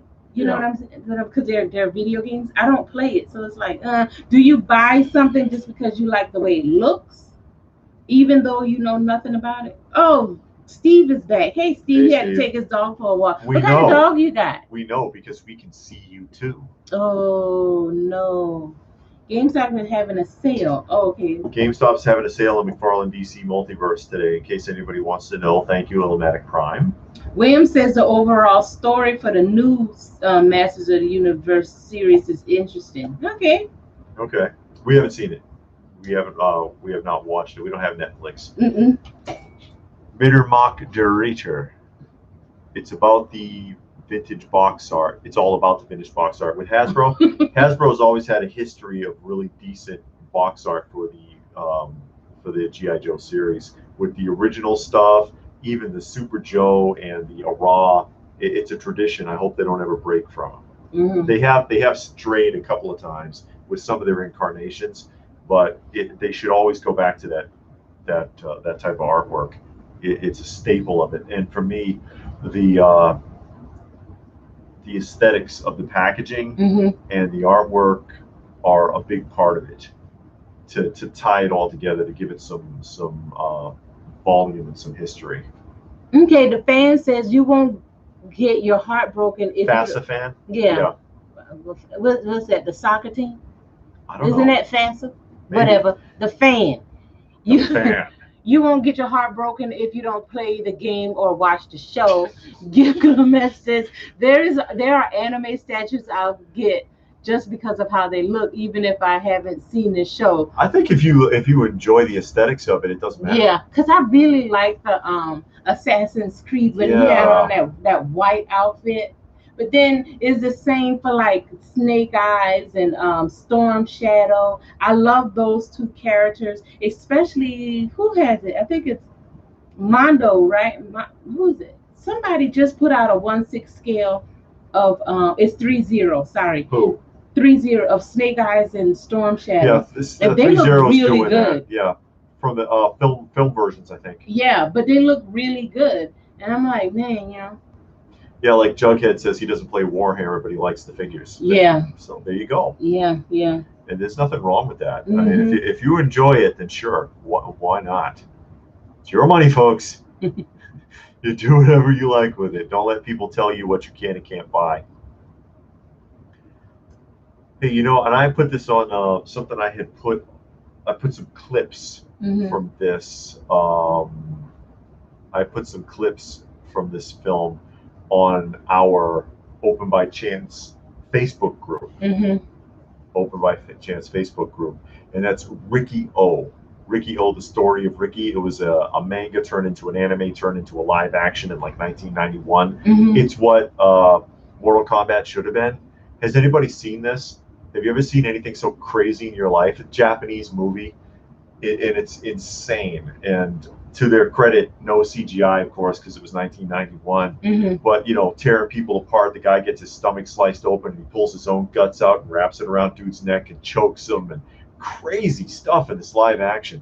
I wonder if anybody's ever seen Ricky O or heard of it. Just throwing it out there. Nobody heard of that movie but you. Some of the scenes are insane. He throws a punch and hits a guy in the head. There's a huge dent, and just some of the stuff that's done in that film, because they're like physically super powered. It's just crazy, semi-gory Japanese film, and I'm wondering if anybody has seen that.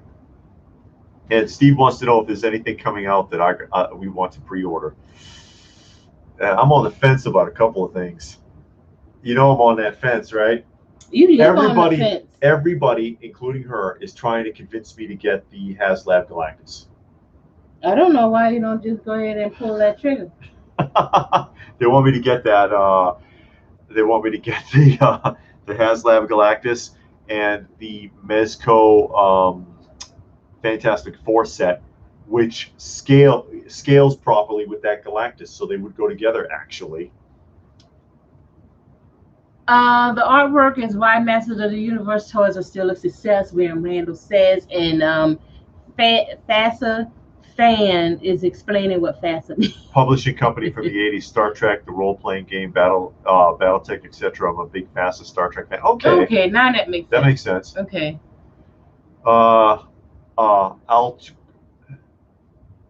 Alteron Kaiju.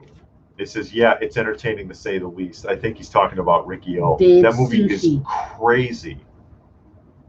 You want a crazy Japanese movie? Watch Dead Sushi. It's a horror movie. I don't know. I don't want it to be too gory. Like what was that one? Saw. I don't like Saw either. Choose. I was thinking, you know what it is? Ichi the Killer. Ichi the Killer. Hard to watch. For me, I don't like too much of that.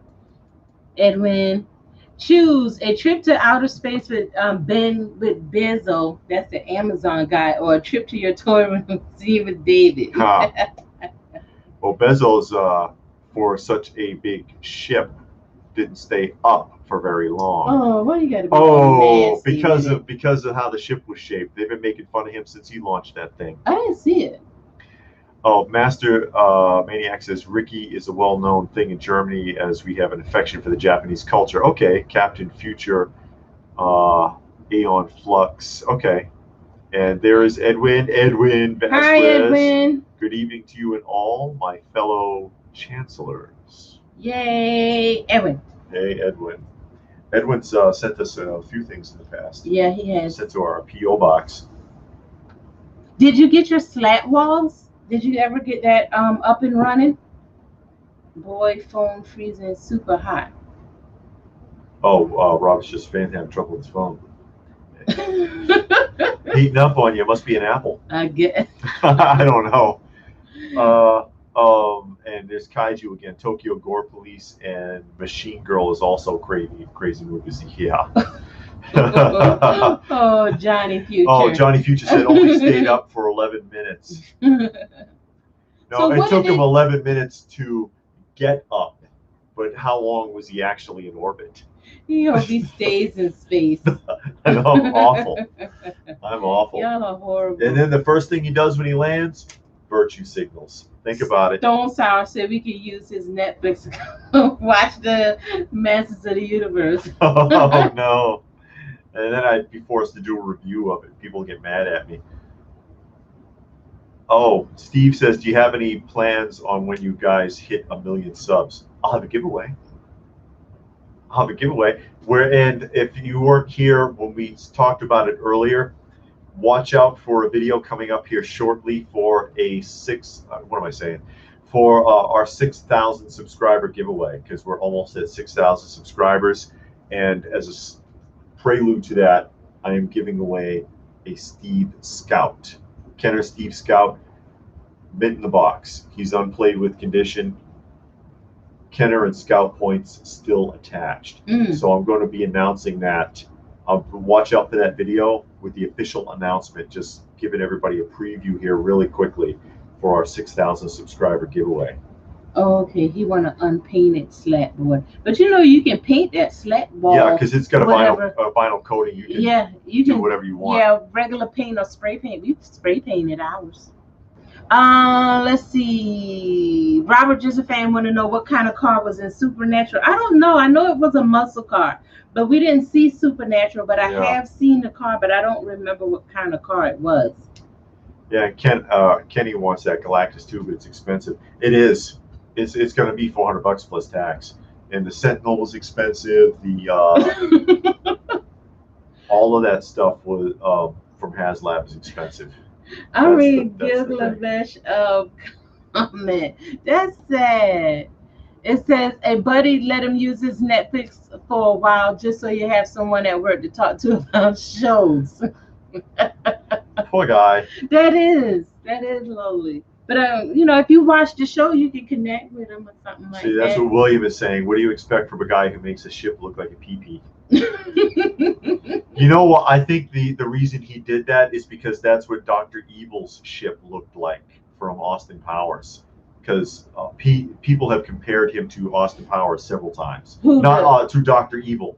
Bezos. They've compared Bezos to Dr. Evil on several occasions. So he must have embraced it, because the ship does look like Dr. Evil's ship.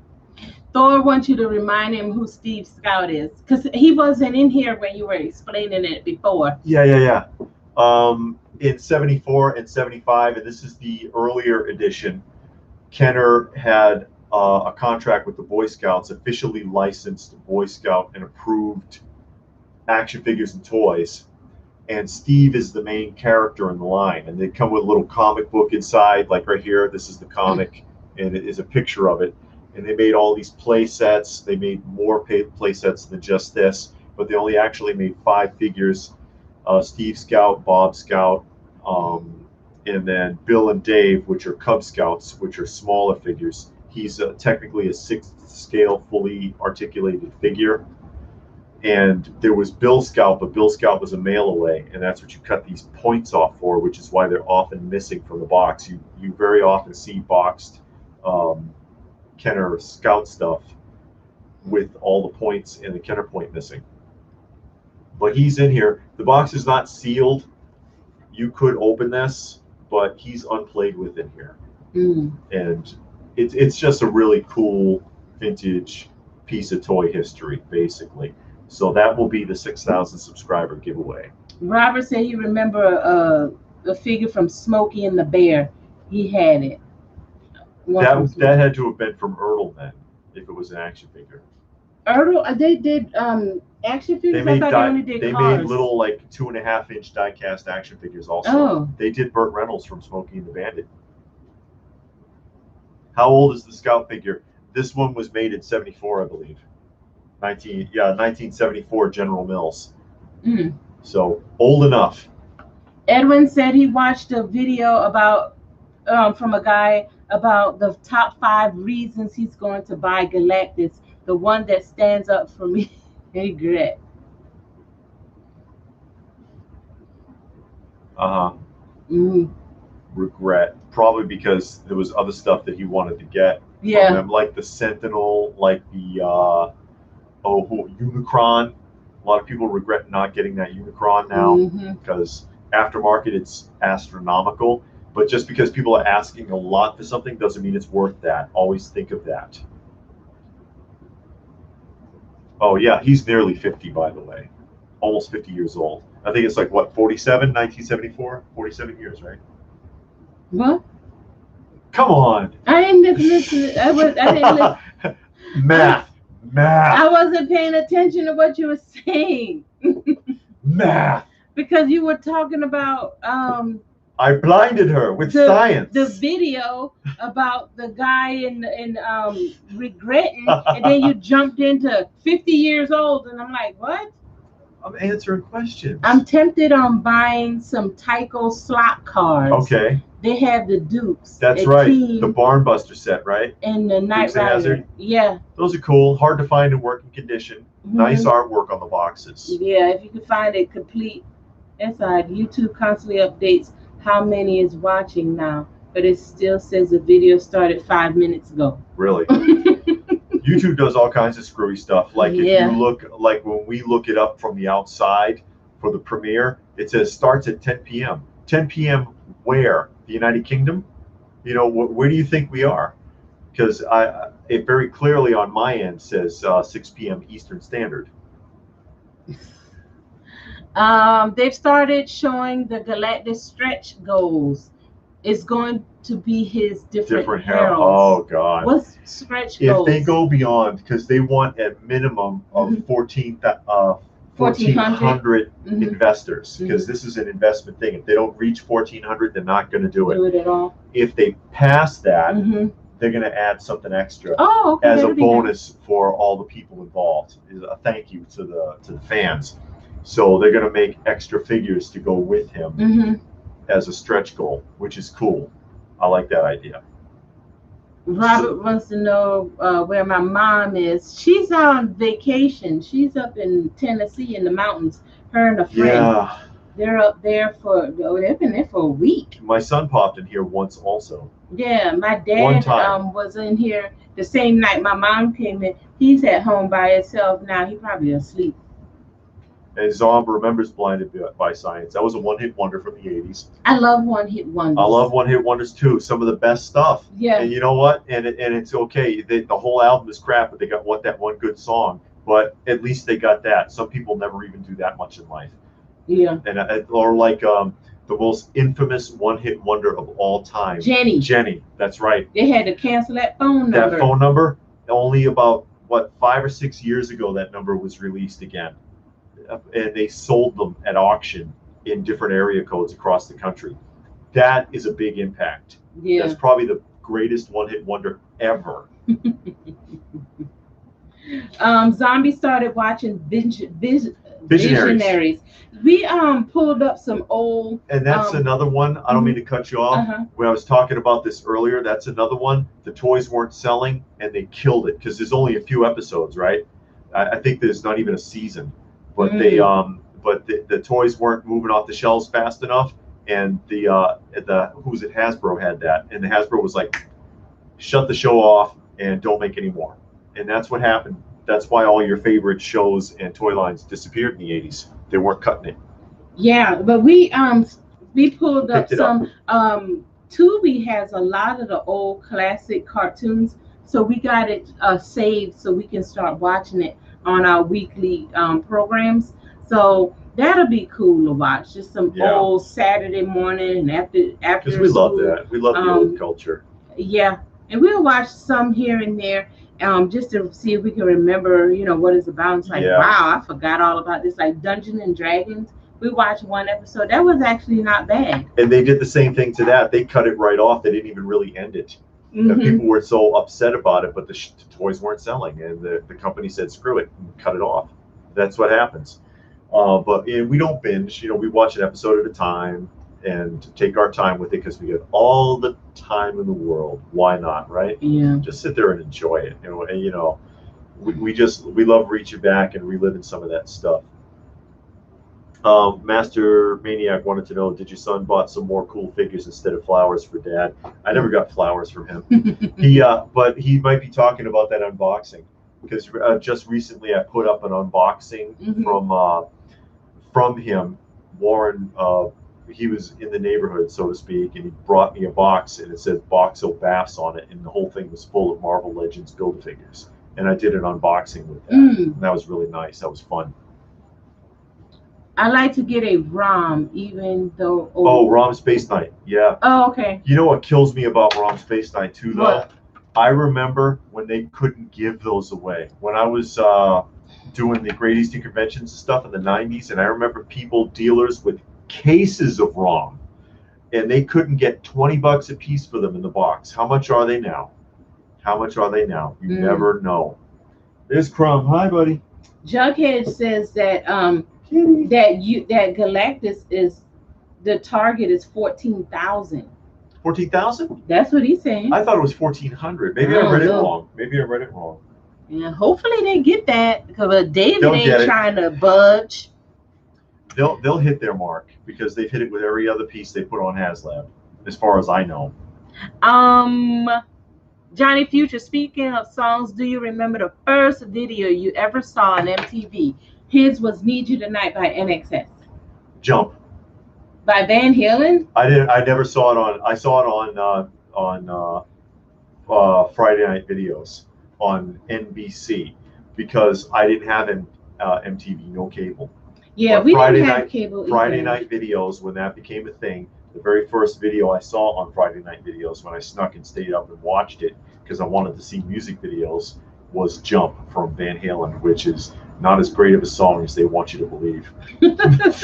Van Halen's got some decent songs. "Jump" ain't one of them. I don't care for Van Halen. I like "Hot for Teacher" was really good, and "Panama" was good, and the guitar player was outstanding. Yeah, he was a really good guitar Jump player. Jump is not a classic. I'm sorry. No. I'm hurting somebody's feelings, but you know, it is what it is.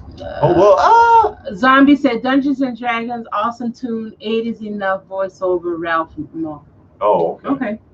I do, Gilgamesh says he do regret not getting a Unicron, but that's the only HasLab I regret. They're supposed to be doing another Transformer one soon from the Japanese show. Oh, okay. Yeah. I mean, I'd like to have the Unicron myself, just because it's cool, and also it was Orson Welles' last role in film before he died. He died before they even finished reading all of his parts, but they had enough that they could go on with it. But yeah, they did great voice acting in that film. Let me see.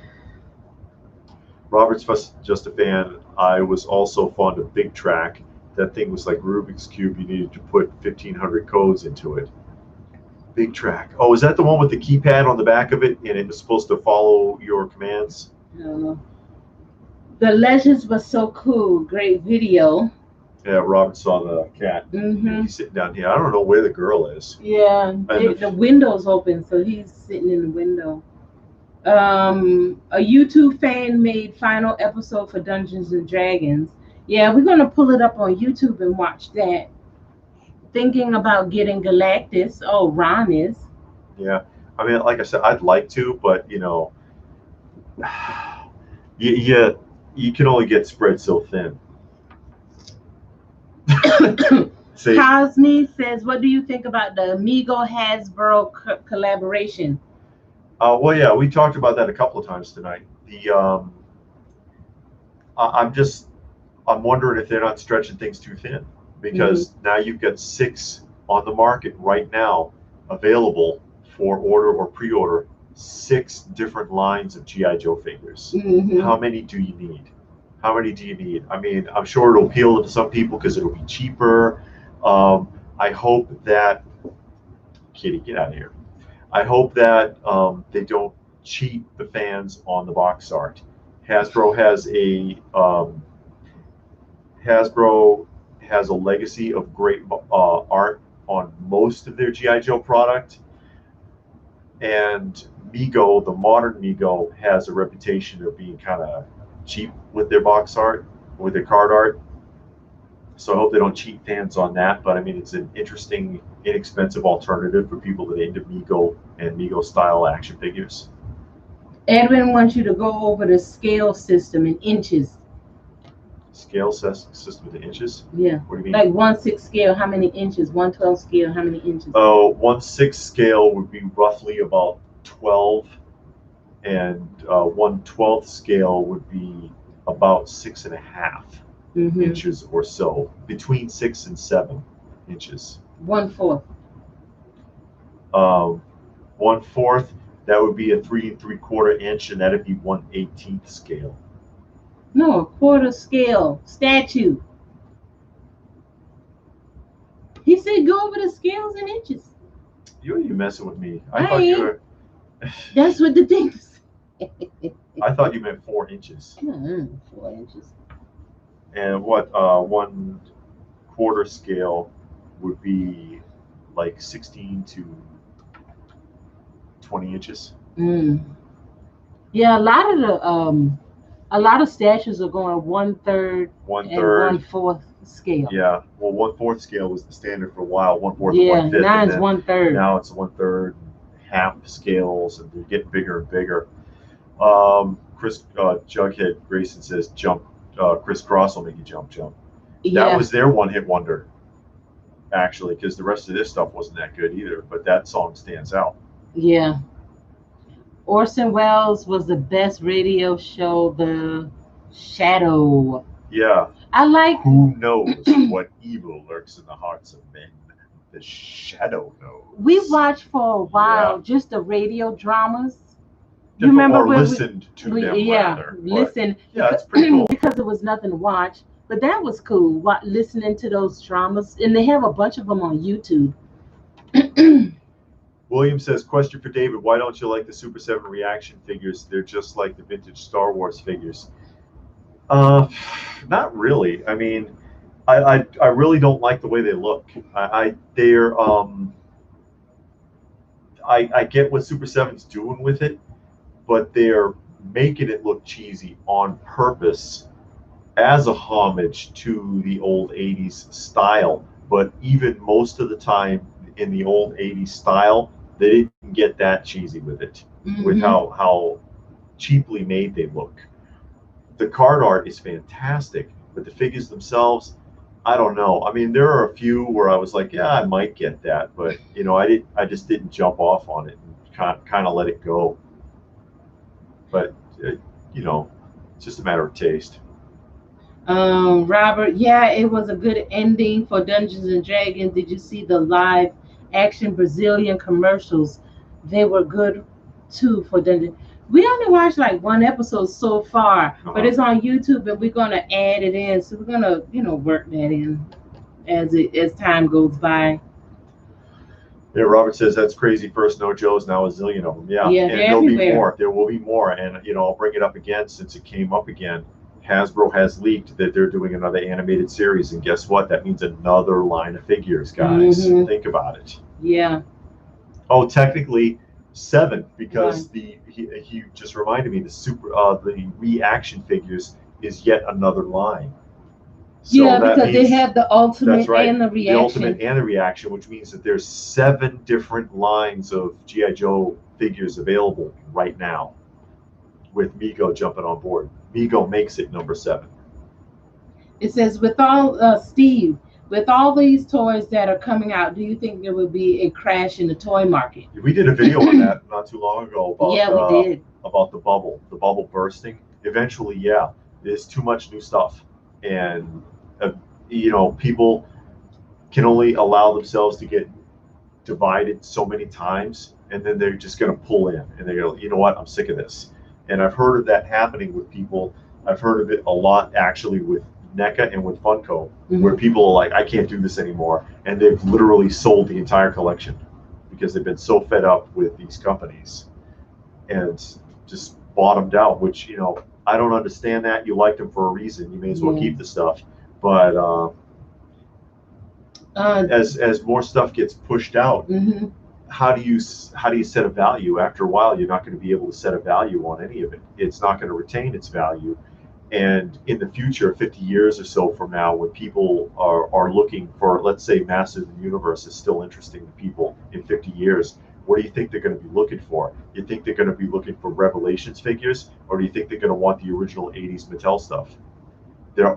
Whenever that stuff happens, they always go back to the core of interest for any toy line or any action figure line. I think they should kind of keep it the way it was originally. One company had a toy line. And Yeah. I mean, I know there's a lot of companies out there now, but there's still a lot of toy lines that are not being made. There's a lot of things that are interesting, especially if you're talking about adult collectors. There are things now that probably wasn't made that people will be interested in, that they can go back and do. They have other things, like we said earlier. You have cops, emergency, mass, SWAT, all of these things that can be made that haven't been remade yet. You know what I mean?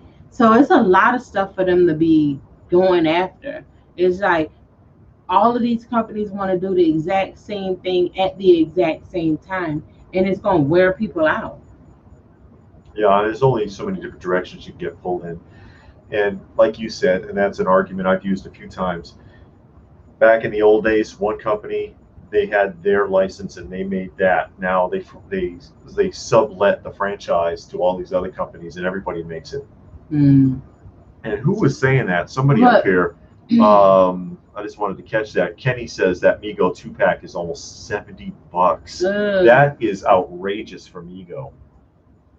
Robert Josephan says, yeah, I'm tempted on Marvel Retro 3-inch plus Joe, but I'm a 1/6 collector. Now I'm all in for 3-0 Snake Eyes. I have the Rambo figure and love it. Yeah, okay. The 3-0, I have some of theirs, but I have their Transformer stuff, but I saw their G.I. Joe stuff, and it looks really good, the Snake Eyes, because they have 2 Snake Eyes and 2 Storm Shadows, and I think it looks great. Master Mexico, I see a rebound. A few of the Joe's sets that you once were looking for are in stock here for a while, and even vintage stuff are coming down. Example, Ram Man vintage went for around 800, and now just today I found one for 180. Wow. MXP. Yeah. If I had to get one, I want a cartoon version of Flint. He was my favorite. If Snake Eyes or Storm Shadow never existed, Flint would be my guy. Yeah, and how long before the figures degrade? It depends. It depends on how it's constructed. And it's also And about how well you take care keep of it. Yeah, it's just like a car. If you treat it like garbage, it's not gonna last a year. What I've heard the most complaints about is with 6th and 12th scale figures and the costuming not holding up. Stitches coming out, and the pleather cracking and splitting and shredding and things like that. And it's, back in the old days, they didn't make the toys to last because they figured kids were just going to play with them and break them and throw them away. But now these companies are making toys that they know collectors want to keep them for the long term, and they're still not giving you the quality. Robert, I wanted to be just like Flint as a kid, but I was more like Shipwreck. And he thinks Ram Man would be a good mascot for Tylenol. Tylenol. Ooh, my head. Yeah, let me ram it out with Tylenol. Yeah, I know. He was always testing things out. I liked Ram Man in the cartoon show. Watching the original Filmation, I like Ram Man and I like Orko. And the reason I like them is because they actually help. Everyone else is pretty much useless. They just stand around. He-Man almost kind of gives him busy work to get him the hell out of his way. But at least Ram Man and Orko actually try. Everyone else who tries to do anything ends up getting in the way or getting captured and causing more trouble or something stupid. Even Battle Cat is like, well, he's just a ride. All he does is make a lot of noise. You hear roaring just nonstop. And then there's Battle Cat, and he jumps over here, and it's like, go get him, Battle Cat. And Battle Cat doesn't do anything. And, or Tila, remember the one where she took his sword? He says, I better go turn into He-Man. He pulls the sword out. She's like, give me that. You're useless. And then gets the sword like taken from her immediately. Or the sorceress, most useless person on the show. She's a prisoner on the show because if you think about it, she can't go anywhere. She cannot leave that that castle. No, she can't leave the castle, and then she can't make up her mind what she wants to do. She's able to send a telepathic message, and what does she do? Come to Castle Grayskull. You can't just tell me now so I can get going. You're gonna drag me all the way to Castle Grayskull so you can tell me something that you could have sent to me telepathically, or fly out as Zoar to there's Zoar. We better go to Castle Grayskull. Why didn't you just sit your butt at Castle Grayskull and send out a telepathic message? I don't get her. She drives me crazy. Or she can leave. Because that one episode we just saw, she was like, I need to come with you for this. So let me go get the orb so I can go out of the castle. You can leave? What the hell is this? She goes and gets this orb. All right, I'm coming with you. No, lady. Well, in the comic book, she left. She left Orko in charge of Castle Grayskull because I think it was every 5 years, the sorceress has to go through like a test to ensure that they're still worthy to be the sorceress. So she didn't think she was worthy anymore. And if you're not worthy, then you're going to be killed. Yeah, so you'll be disposed of. Yeah, so she didn't think she was worthy. So she left the castle and left Orko there. And she got into disguise so she could go help out and make sure that she's useful and all of this stuff like that. And I'm like, you can leave the castle if you want to. Yeah, and then Robert says, did you like Snarf from Thundercats? Yeah, Snarf was actually pretty useful. Yeah, he actually saved their butts a few times if you watch the show. And he acts scary, but he's really not. No, he's not. He does what he needs to do when he needs to do it. So he's Snarf's a stand-up character. He's more useful than some of the other Thundercats. Robert is a fan. He got so hot and bothered every time Baroness said, Destro, darling. I like the episode when they were kissing and Cobra Commander caught them. He was like, oh, she had something in her eye. Oh, Commander, she had something. Oh, please. I remember that. Yeah, stop that. Disgusting. Kaiser Kaiju said he was busy playing Nintendo 64. Oh, classics.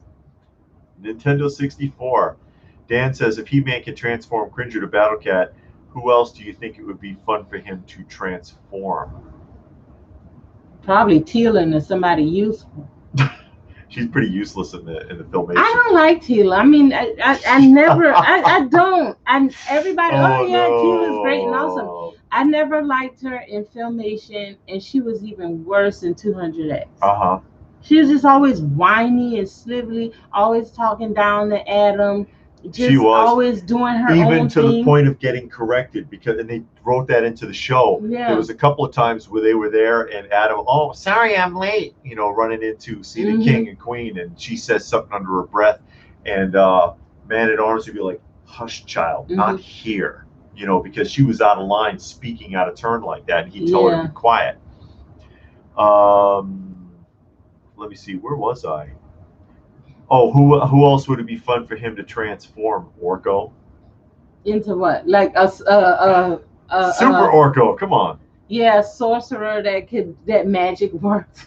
Magic work. Orko did all right. I like Orko. He was helpful. He did come up with ideas and stuff. He did try. Yeah. And Robert says, I always wonder what was Zartan's deal with sunlight. I kind of wish they explained it in the show. They did. He said it the first time he made his appearance in one of the animated film versions, the 5-part episodes, where he says, I hate the sunlight. It robs me of my camouflaging ability, because if you remember, he could turn himself transparent. So that's why he didn't like it.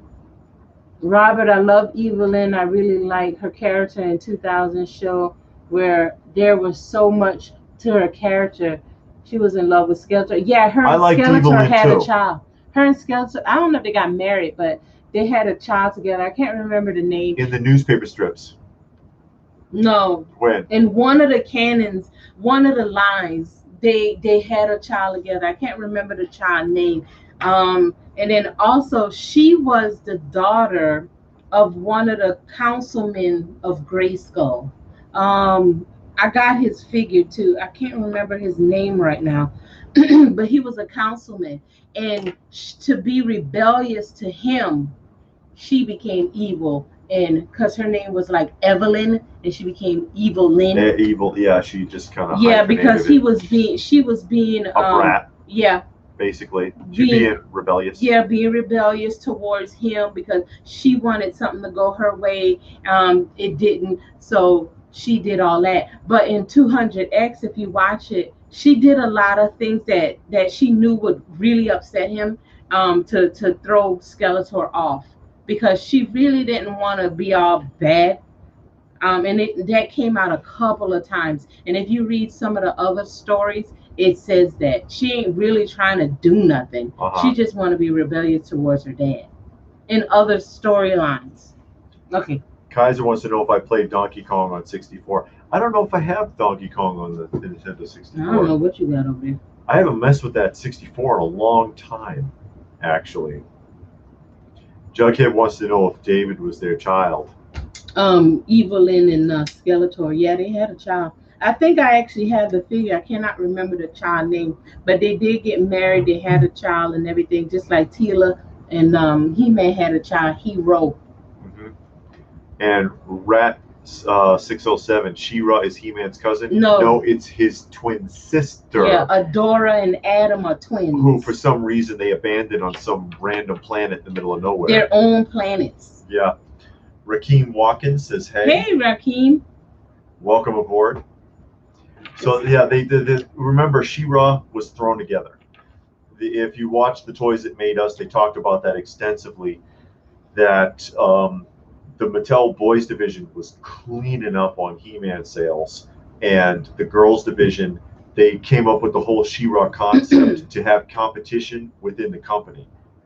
Mattel didn't want to do it, but they went ahead and let them do it anyways. So they went to Filmation, they did the whole 9 yards, just like He-Man did. So they had to invent a She-Ra. They had to invent the character from scratch, but try to base it off the Filmation version. And it didn't work. Obviously, it went so badly that it crashed both franchises. Yeah. And it's a lot of different lines, but if you read because I have the whole like all of the different lines now, so I haven't started reading it, but those stories I know from trying to catch up and figure out who's who. And the Keldor story goes really deep because Keldor and Randor are brothers, half brothers, and they didn't like each other because Skeletor is a half breed, and I can't remember the breed of people he's from, but basically Randor was prejudiced against him.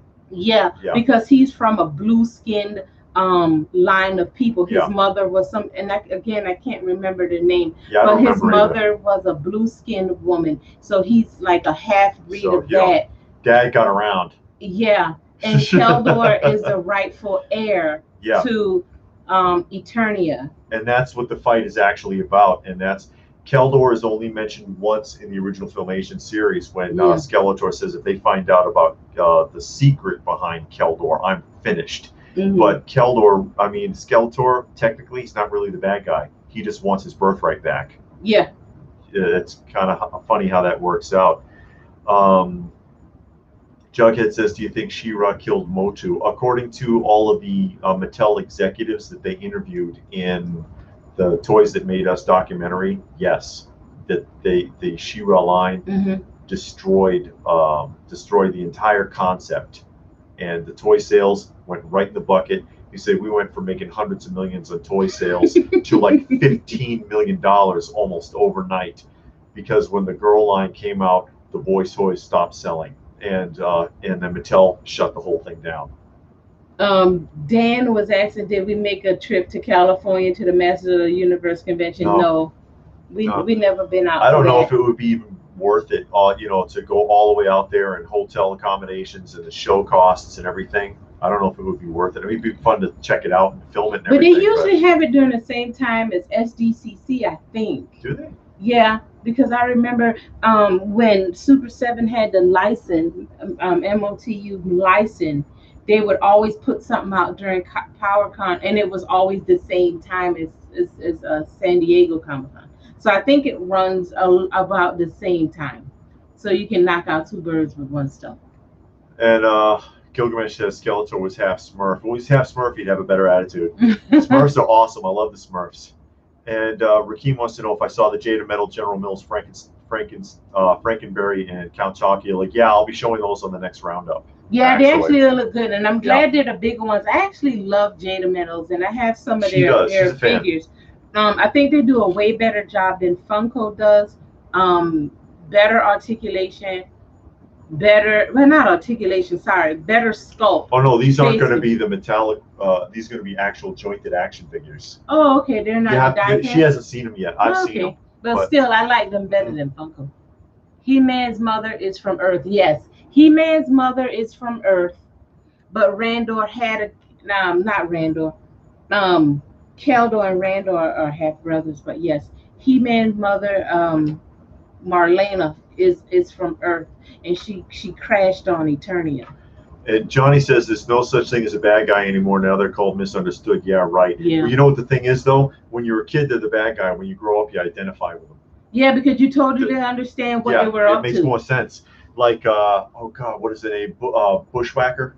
Oh, yeah. From Luke Cage. I just, final season of Luke Cage, I just wanted Luke Cage to go somewhere and sit down. Yeah. It's like, let him do what he's doing. He makes sense. I wish they had got deeper into his story because he really wanted to tell Luke Cage what the problem is with him and Miss Stokes. What was her name? And he tried a couple of times. He tried, he was but like, Luke was not trying to hear it. We'll sit down and have a chat. Let's just have a talk. And then Luke Cage would go off the hinges on him, and then he'd kick Luke Cage butt. Yeah. A couple of times he got over on him pretty good, but he had a vendetta. It made sense. He just wanted to do what he was going to do and go. Yeah, and he told Luke, I have no problem with you. I just want Stokes. I want her. She did me wrong. She did my family wrong. I want to get her out of the way, and I'll be out of your hair.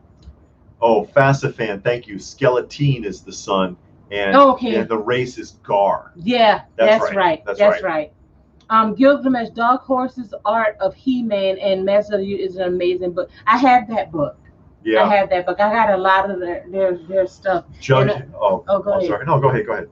Who is anti-Eternia He-Man and slime-covered He-Man? There is no slime-covered He-Man. That comes from like the concept for the slime pit. Basically, that you Hordak can hypnotize people with the slime. Anti-Eternia He-Man was from the German radio drama of Masters of the Universe, and that's why nobody can ever find out anything about him. Let me see. Jughead says if you go to PowerCon, you can meet Kevin Smith. Yeah. He's not going to be there. No. Because he's done. He's already laughed his ass off about it. He was like, yeah, I killed He-Man twice and I'm finished. Ha ha ha, I gotcha. I'm done with Masters of the Universe, though. I'm working on Clerks 3. See ya, peace. So he's already on to his next project. He could care less. Robert says Cobra Commander and Mumra are misunderstood. They are.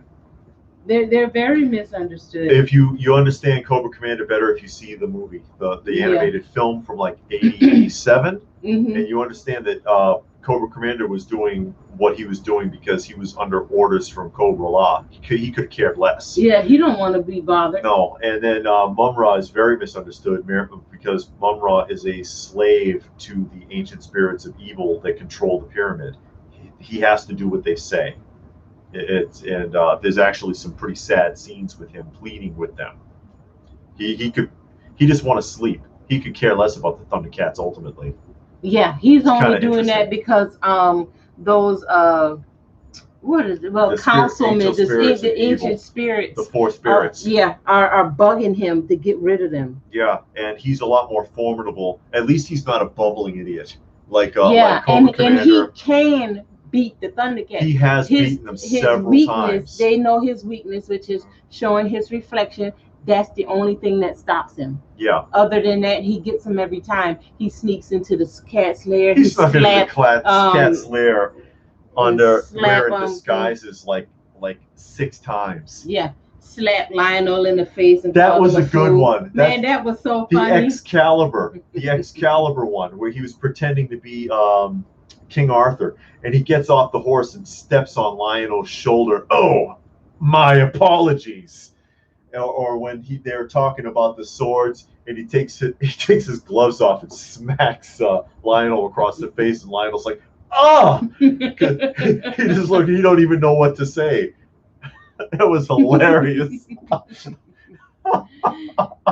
Johnny Future says Johnny Lawrence was never the bully in Karate Kid. Daniel was the real bully. Yeah. And they emphasize a lot of that in Cobra Kai. They do. They talk about that a lot. Because the fans always felt that way about the whole thing. And they even ran over the kick was illegal, all of that. Mm-hmm. They had those arguments on the show, which I thought was classic. When you really watch Johnny's story and you understand where he came from.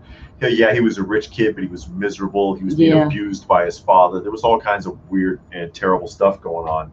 And it kind of makes more sense. Besides, if you know a lot about the movie, people have made that argument for years. Yeah. And again, that's looking at it from a different perspective. When you're a kid, Danny is the hero. Oh, he's the underdog. And when you grow up and you watch it, you're like, wow, Danny LaRusso was kind of a prick. I mean, he should have just minded his own damn business. He'd have been fine. And Ron, plus the Thundercats are the invaders of. Yeah, they did invade Third Earth. Yeah, unintentionally, but they stirred up a lot of mess, and that was even brought out in that one show with the I can't remember what they were called. The little people, they were like 6 inches tall, and they captured Lionel. Oh yeah, they tied him up in them threads. He was like, "We're your friends." He was like, "You're no friends of ours. You know how many times that stupid machine of yours has wrecked our village, running back and forth through our fields?" Because they were small, and the Thundercats didn't know where they were there. Yeah. The Thunder Tank kept crushing their houses, and so they captured the Thundercats. Vader way misunderstood. The Emperor got sick of his whining. That's from a Star Wars. Pardon me this, pardon me that. Oh, okay. Yeah, they made fun of that on Robot Chicken. The bad guy that always got me was Shredder. He always should have been able to win. He took too long. He was kicking the crap out of the turtles in the movie. But he was playing with them too much. Rat says he's interested in reading the Masters of the Multiverse Filmation, He-Man movie, He-Man comic, and the 200 all team up. Yeah, I have that book. She's got the omnibus. Yeah, the omnibus, and I haven't gotten to it yet. I just finished the newspaper scripts. And the newspaper scripts show you some more interesting stuff with Man-at-Arms and all of that, and He-Man was liking on some other women, and I was hoping he had got with them and not Tila. And they had Adam was kind of a womanizer. Even in the filmation, if you watch carefully, he makes kind of some innuendo, like little winks at Tila. Or even confronted her that one time when he was He-Man. He was like, "Hey, Tila, what kind of guy would you like? Someone like me or someone like Adam?" You know what I'm saying? They don't need to get together. There was a couple of times where he was like chasing. Usually it's 2 girls. He's like chasing 2 girls around, playing Blind Man's Buff or something like that. You know the 2 girls I'm talking about. Yeah. They did that at least 2 or 3 times. Yeah, a couple of times. He was kind of a little playboy. Yeah, where are we on? Robert Just a Fan. Mad Dog's Hennon was the worst. Shot Doc over the matter. That's a legitimate, just bad kid. You can't give him any props. Talking about Back to the Future. Oh, I didn't see Back to the Future. I think that's who you're talking about, right? He said a predator was misunderstood. Oh, was he? I don't know about that, but I want them to do an Alien versus Predator movie with no people in it, just them. Just them. How about RoboCop? Can RoboCop be in it? How about the Terminator? I don't think. No, not Jason Voorhees, because he just kill up everybody. Yeah, Jason Voorhees is just psychotic. Well, his mom, I understood the mother. Yeah. The mother. because they got the boy killed messing around. Yeah, but so she wanted revenge. Taking it out on all the wrong people. Yeah. But I mean, I understood where she was coming from. Yeah, well. Predator versus Freddy. I don't know about that. Yeah, Jason versus Freddy was enough. Jason versus Freddy was silly. I have a bug in my house. My cats are going nuts. Yeah, they'll chase it down until they find it and kill it. Yeah. Eat it. Step on it. Do you think Clarence something was misunderstood? Oh, Clarence Boddicker? No, he wasn't misunderstood. He was just a prick. From RoboCop, the leader of the gang. Oh, I don't know. You saw RoboCop. Yeah, but I don't. Clarence Boddicker was the guy with the glasses. Oh. Like this. I don't know. Have you watched The Fish Police? It's on YouTube. 80s, 90s cartoon, and Skynet was really the good guy. No, I don't remember. I don't remember the word Police. Fish Police. That sounds familiar, but I didn't watch that. Fish Police. Was there ever a Filmation Motu where Skeletor helped He-Man? The Christmas special. It's a couple of them, and he does it a lot in the There's a couple of times in the anime strip. And in the Filmation series too. One of them just recently. I'm trying to remember which one it was. It was. They were trying to close a portal. Mm-hmm. They were trying to close a portal to send. Skeletor summoned a creature. He couldn't control it, and he needed to get rid of it. And Whiplash came crawling into the royal palace, half dead, begging for help. And the sorceress and was it the sorceress and Orko and Skeletor and everybody had to open a portal to force him back. Yeah. Okay, Cyclops misunderstood. Every X-Men thinks he's in butthole. Oh, yeah, Cyclops is a teacher's pet. That's what the problem is. Oh, yeah. I guess. And then the obsession over Jean Grey. Jean Grey is a pain in the butt. Who's Jean Grey? Oh, I thought that was Wolverine with the picture crying all in the bed. Yeah, Wolverine feeling sorry for himself, looking at it. That's from the animated series. Looking at a picture of Jean Grey and Cyclops, and I'm like, why do you have a photo of the two of them? I can understand having a photo of just Jean Grey. Stone Sour wants to know what the heck is a Skelegod. Skeletor with access to the power of Castle Grayskull. That comes out in the Revelation series. And that was done in the film. I heard they were going to do a comic book series of the Revelation. So that's to come, I guess. David, what's your favorite character, Dr. Doom or Superman? Dr. Doom or Superman? Probably Dr. Doom. I don't know none of them. Dr. Doom has a lot more dimension to him. He's an interesting character, and he has a sense of, even though he's a villain, he has a sense of honor. Oh, does he? Mm-hmm. Oh, yeah, Gilgamesh says the Christmas special showed how good of a person Skeletor really is, because he ended up helping the kids, and then he refused to turn them over to Horde Prime. He was supposed to give the kids to Horde Prime, and he changed his mind. He was like, no, you know what, I can't do it. Master Mexico said that the comics for the Revelation are already out. Really? Yeah, I don't know if I'm gonna read that one. I mean, I got all of the. It might be different. Yeah, it might be different, and it might be good. I'm not sure. Yeah, Robert, I get it, because that kills me. It says LMAO picture of Cyclops and Jean. You really, really like this girl who's with another guy, so you need to leave that alone anyway. But you have a photo of her with her man. What is that all about? And you sit there feeling, oh my God, Jean Grey. What is he? Maybe he's just putting his hand over Cyclops and just looking at her. I don't know what's up with that. Rad is saying, who was that Super 7 mummified Skeletor that was a ghost? That wasn't Skeletor. That was if I'm thinking of the right person, that was Mumra, I think, because they didn't do a mummified Skeletor. They did a Mumra. Oh no, that or do you mean the convention exclusives? I don't know if it was Mumra or not, but yeah, there was mummies. There was like 4 different color variants. There was some Skeletor? Yeah, I don't think it was Skeletor though. Because he said Skeletor. The face might look like Skeletor. Oh, okay. But I don't remember the name of the character. There was 4 different color variants, and it was like an SDCC exclusive or something silly. It says Scale of God here in the Ancient Eternia was really never heard about such a thing. Okay. Did you read the DC Masters Universe comics? I like them, even the crossover.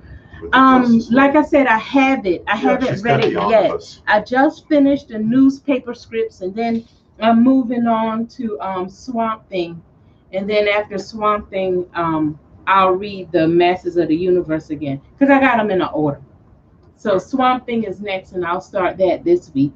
Robert says, "Do you think Alicia would still love Ben Grimm if she could see?" Of course. Who's Alicia? She may not. Ben Grimm's girlfriend. Oh. She's blind. Oh. But she may not be able to see, but she can feel. I mean, she knows what he feels like, so she knows what he looks like if she knows what he feels like if she's blind. Because that's what they do. It's like, here, let me see what you look like. And she knows. Their hand on your face. Yeah, they do. They well, not like I just did, but yeah, they touch your face to get like an idea. So she knows what he looks like. She knows what she's dealing with Ben Grimm. Robert says there's an episode when the Thing turned human, but turned back to the Thing. He says, I guess I'll never be normal again. Alicia said, maybe, but you always be Ben Grimm. LPH, will you ever get House of Secrets number 92, the first appearance of Swamp Thing? She doesn't collect comics like that. She gets the omnibus. She does have a few graded comics on the wall. Yeah. You know, like Masters Universe and things like that. That sounds like something more I would do. Yeah. I mean, I'll read the comic series if it's combined in one book, like the omnibus. But if it's separate magazines, I won't read it because I don't know. It's just something. To her, it's overwhelming to have all those loose books. Yeah, it has to be all. She likes it all in one. And then she can read it in chapters, and she just likes doing it that way. Yeah, I can read it like a book. Pickups, you know, she just got recently. Oh, yeah, pickups. I had that written down to talk about, right? You did? Yeah. You're writing stuff down? I always write things down. She got the entire hardcover omnibus series of Gold Key Dark Shadows. The Dark Shadows comic book. So I got the omnibus of that, so I can start reading that after I'm finished with the Masters of the Universe. Because this week I start Swamp Thing.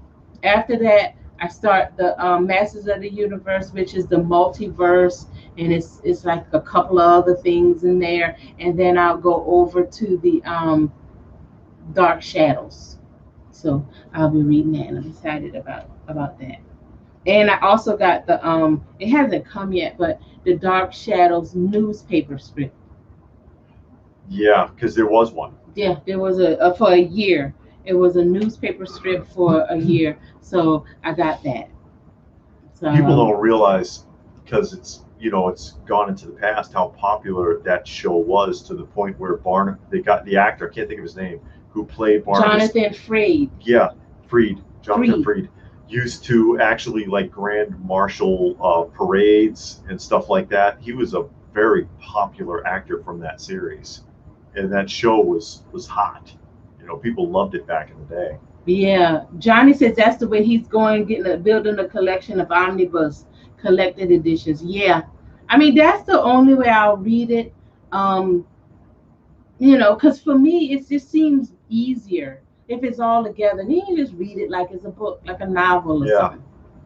I honestly can say I don't really look at the pictures like all that. I don't look at the pictures too much. I just read through it.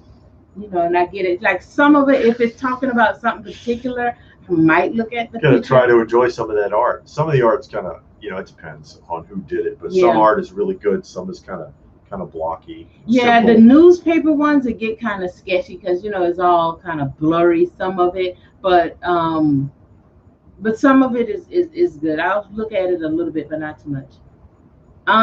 Robert, just a fan. I wanted to get comics of Godzilla Goes to Hell, a great comic. Godzilla actually in hell and gets out. They did that with Shredder too. Oh, did they? Well, you got the comic. Shredder Goes to Hell #1. Yeah, it's in the case. Yeah, it's a graded book.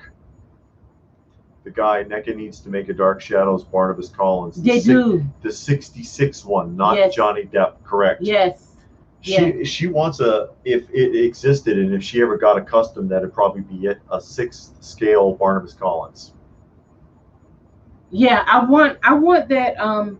I want a bunch of those figures, and that's what I was talking about earlier when we were talking about custom. Somebody, I can't remember who, but we were talking about custom figures, and I said that it's some custom figures that I would like, and I would make some if I could get the clothing, I would make some from Dark Shadows, because they do have a Barnabas that came out. I think it was Biff Bang Pow. They did Barnabas. Well, they did like 4 figures. Those are 8-inch. Yeah. 8-inch figures, Meagle style, 8-inch figures. But yeah, I would like a Hot Toy, a 1/6 scale figure of Barnabas and a couple of the other characters. Yeah. Do you really think that you are complete with Masters Comics now that you have the German Masters Maniac around? I will make you see. Yeah, I was looking for the German comics and some of the foreign comics, but I haven't been able to find it. So what I did, I was hoping, and I don't think it is, but that's why I bought the big omnibus, because it has like the Thundercats in there. It has the Justice League, Superman, I think even Batman, and I was hoping that it'll be some foreign comics in there, but I'm not sure if it is or not. But I did go online and I looked for some of the foreign comics. Yeah. And I'm not able to find it. But if you're able to find it, let me know, and then we can talk offline about getting it. But yeah, I want to get as much as I can get, and if it's all of the foreigns and I can find them, I'll try and get it. And the guy says, and also Gunslinger from Westworld, the 70s one. Yul Brynner. Yul Brynner, yeah. Yul Brynner I would like the that Gunslinger. one too. Yeah. Draw. That was a cool role, even though he didn't do much. And then yeah. Also, that was the premise for the Terminator. Somebody took Westworld and also took Colossus, which is another classic 70s film, and put those two together and came up with Terminator. Because the Colossus was the premise for Skynet. If you ever saw the film, a computer took over the world, and then the Westworld was the premise for the almost unstoppable killing machine robot. Okay. Somebody tied those concepts together. Okay, Robert says there's a comic where a kid talks to Superman and asks who win in a fight, you or Batman. Superman said Batman. Kid says why? Superman says because I mean more to him. More to him. Thor. I don't know if you both know this or not, but Kang the Conqueror made an appearance in Loki as a possible Nate Richards, but Kang Nate has many variants. Have you read about Kang in the comic? But that would be David. Not too much. Not too much. I don't remember it very well, to be honest. And I haven't watched Loki either because we don't have Netflix. So no, that's Disney Plus. We don't have Disney Plus either. Master Mexico says he'll send me some of his doubles. Oh, that'll be great. Thank you. That's nice. Yeah. Gilgamesh, yeah, I'm glad you said something about the Ninja Turtle IDW, because I saw the G.I. Joe IDW and I was thinking about getting it, but I wasn't sure if that was something I would want to get on. I didn't know if it was going to be like the old, like an omnibus of the old raw stuff, or like a new version of the comics. But I was interested in that, but no, I haven't. I don't read the current Ninja Turtle one. It's not. He says it's not good anymore anyway. Okay. Okay. Do you have the Terabat or Jaguar figures? They were from Super 7 from the Possessed. No, I know which one you're talking about, but no, I don't have any of those. No, she doesn't have that. By the way, Loki is on Disney Plus. Yeah. Yeah. a little bit before you pay moon prices and flip up. You really need it. Audio adventures are also awesome. Okay. Did you read Transformers versus Terra? Wow. No, I haven't read a lot of the modern stuff. I you know, I kind of had my fill in the mid '90s and backed off with comic books. I don't care too much for the modern stuff. Where am I? We are on Edwin. Would you like a figure of? I think that's supposed to be Conan. I would like a figure of Conan. There was a 6-scale figure of Conan that was scheduled to be released, and it was canceled. Didn't Super 7 did Conan, the Arnold Schwarzenegger? Yeah, they did. They did do it, but the company that was going to make a 6-scale version, they canceled all of their pre-orders. Oh. Johnny says that they're going to be an emergency convention in California. What do you think? You might go. No, I'm not going to California. I'm not going to California. It's too far. The computer system in War Games was the first Skynet. Did we see War Games? We did see War Games. Yeah. Wasn't that the one when the kid hacked into the NASA or something database? It was a Department of Defense, but yeah. Thought it was a video game. He thought it was some kind of game, and he didn't realize that the computer was taking him seriously. Batman versus Judge Dredd from the '90s. I read that one. Good point, Gilgamesh. Did you get the Castle Grayskull ornament from Hallmark? I just picked my up. No, I didn't. I didn't get it. I haven't been looking at the Hallmark stuff because when I looked at it, it was like a year and a half ago. They were expensive. Well, you wait till after the holiday and get it for half price. But while we were at the last Joe Fest, I did see Skeletor and He-Man, but I didn't get them because I don't know. I just wasn't thinking of it. But I don't even think about it until I see it. So those are something that I just never think of either. So, is there a homeless people convention? It's been going on for years. Yeah, it just won't stop. The party won't stop, folks. Oh no, he says Cannon, the private detective. Oh, okay. He means literally Cannon. The guy who used to do the voiceovers for Rocky and Bullwinkle played Cannon. Oh, okay. You know who I'm talking about? I can't think of the actor's name, but yeah, he was the one that would narrate the Rocky and Bullwinkle. That was the actor who played Cannon. I used to get the Hallmark. Well, I used to see the Hallmark when Walmart used to sell Hallmark cards, and then during the holiday they would sell Hallmark figures. But after they stopped, because I don't go into the Hallmark store, so then I don't think about it anymore. But when I was in Walmart, I used to see it, and I'm like, oh, okay, yeah, this is cool, because that's the only time I used to see it was at Walmart. But now the Walmart that we go to, well, the ones around here, they don't sell Hallmark anymore. They sell American Greeting. They quit selling Hallmark. But they used to be a Hallmark seller, but not anymore. If you could have an ad icon created as an action figure, not a Funko, what character? An ad icon made maybe as an Tony, action figure. Yeah, like Tony the Tiger. They did the bunny. Maybe Colonel Sanders. Colonel Sanders. Yeah, Colonel Sanders action figure. Come on, give him a bucket of chicken. Because I have of course, the McDonald Land ones from Remco from 1976. Yeah, you do which have was the cool. McDonald's one. They never made a Burger King action figure. They made Knickerbocker made a doll. Don't you have something? What is that you have from Burger King? The King. The Knickerbocker. The magical Burger King doll, 1980 Knickerbocker in the box. Yeah, it's a 20-inch doll and does like magic tricks and stuff. Hi, Bill.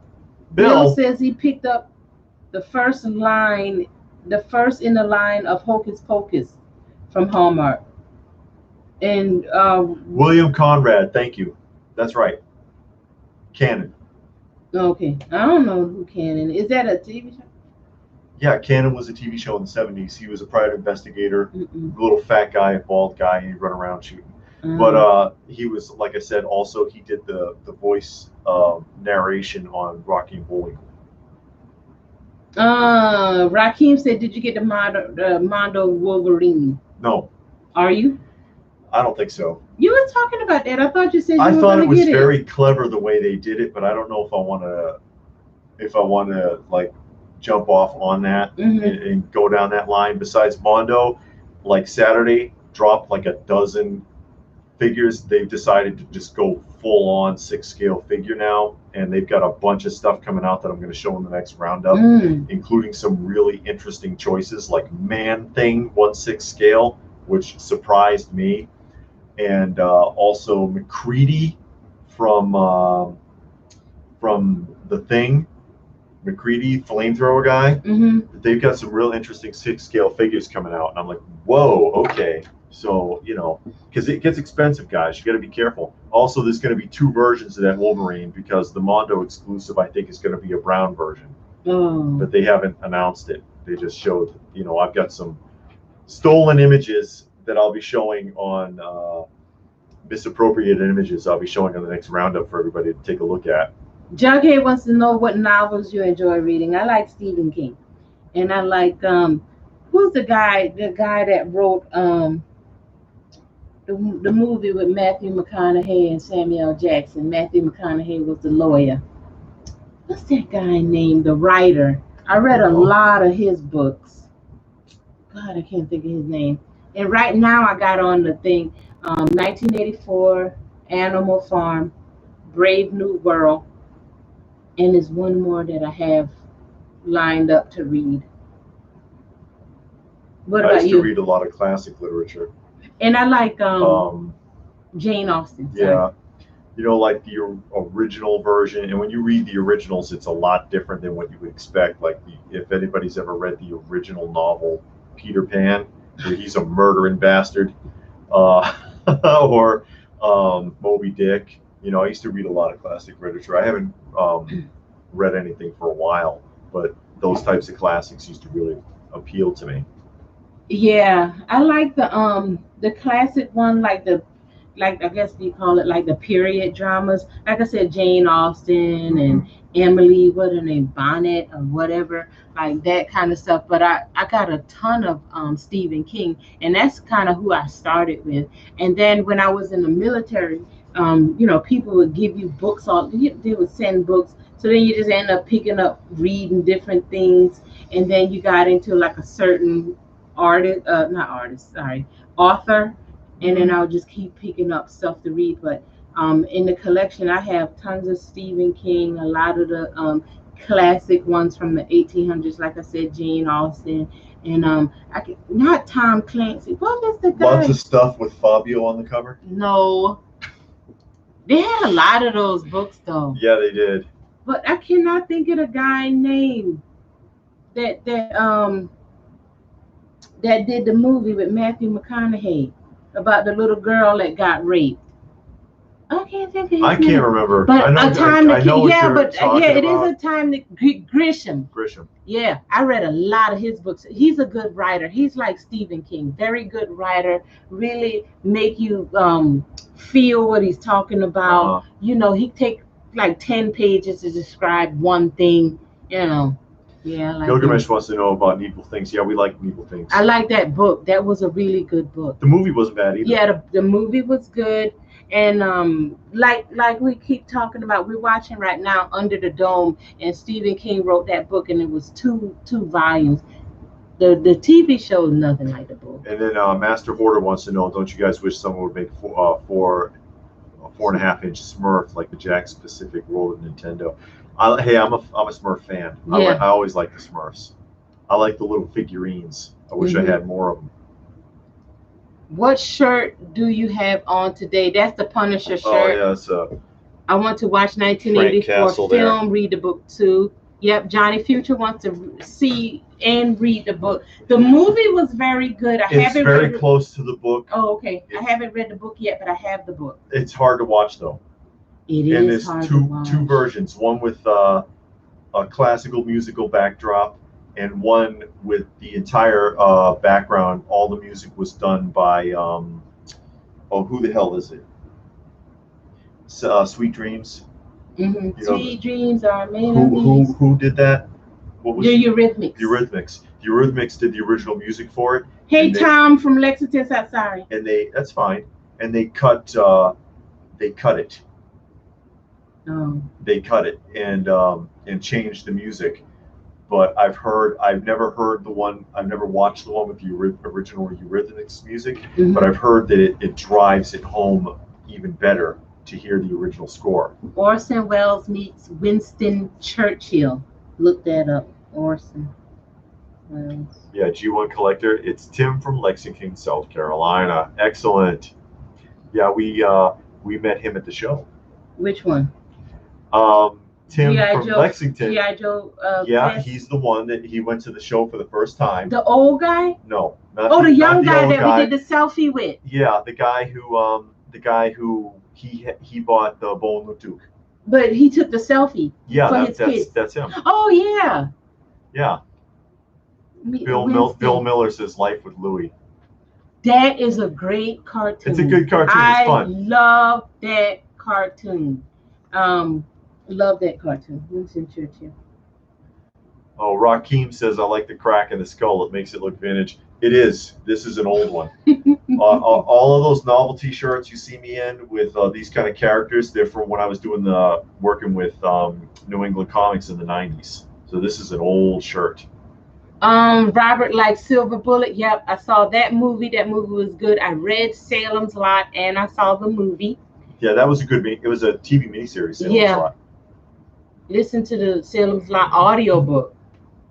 You know what? The Stand was good, and Storm of the Century was good. Storm of the Century, it wasn't a novel though. It was specifically written for to TV. Be a TV miniseries. Yeah. But it's really good. Yeah, if you haven't seen Storm of the Century, watch Storm of the Century. That guy, I don't know if he had a name or not, but that guy, you'll know the guy. He did a good job with that. Yeah. He did a really good job. Yeah. Yeah, he did a great job playing that character. Oh, and yeah, I'm going to confirm in case FASA fan didn't see it. Robert's just a fan. He is talking about the Star Trek FASA. Mm-hmm. David, what's your thoughts on the Crichton collection? I have the Crichton collection. I have a few. There are tons of extras. Criterion or whatever. It's a little pricey, but worth it. I don't know. I mean, I think I have a couple, but I never really paid attention to it that closely, to be honest. Oh, yeah. Okay. Gilgamesh says McFarlane is doing Darkwing Duck Rescue. I've thought about going back and getting some of the 90s, like Darkwing Ducks, DuckTales. Yeah. I thought about getting some of those. I looked it up online, and I just haven't made a move on it. Eurythmics, however minds you disagree, the world and the 70s. Oh yeah, okay, you're reading it. Same.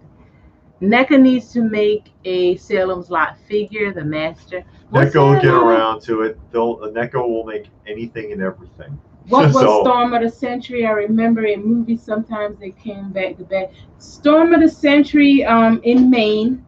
Yeah. They're on an island, little island town. Yeah, it's a made-for-TV miniseries from the 90s. And it's the winter.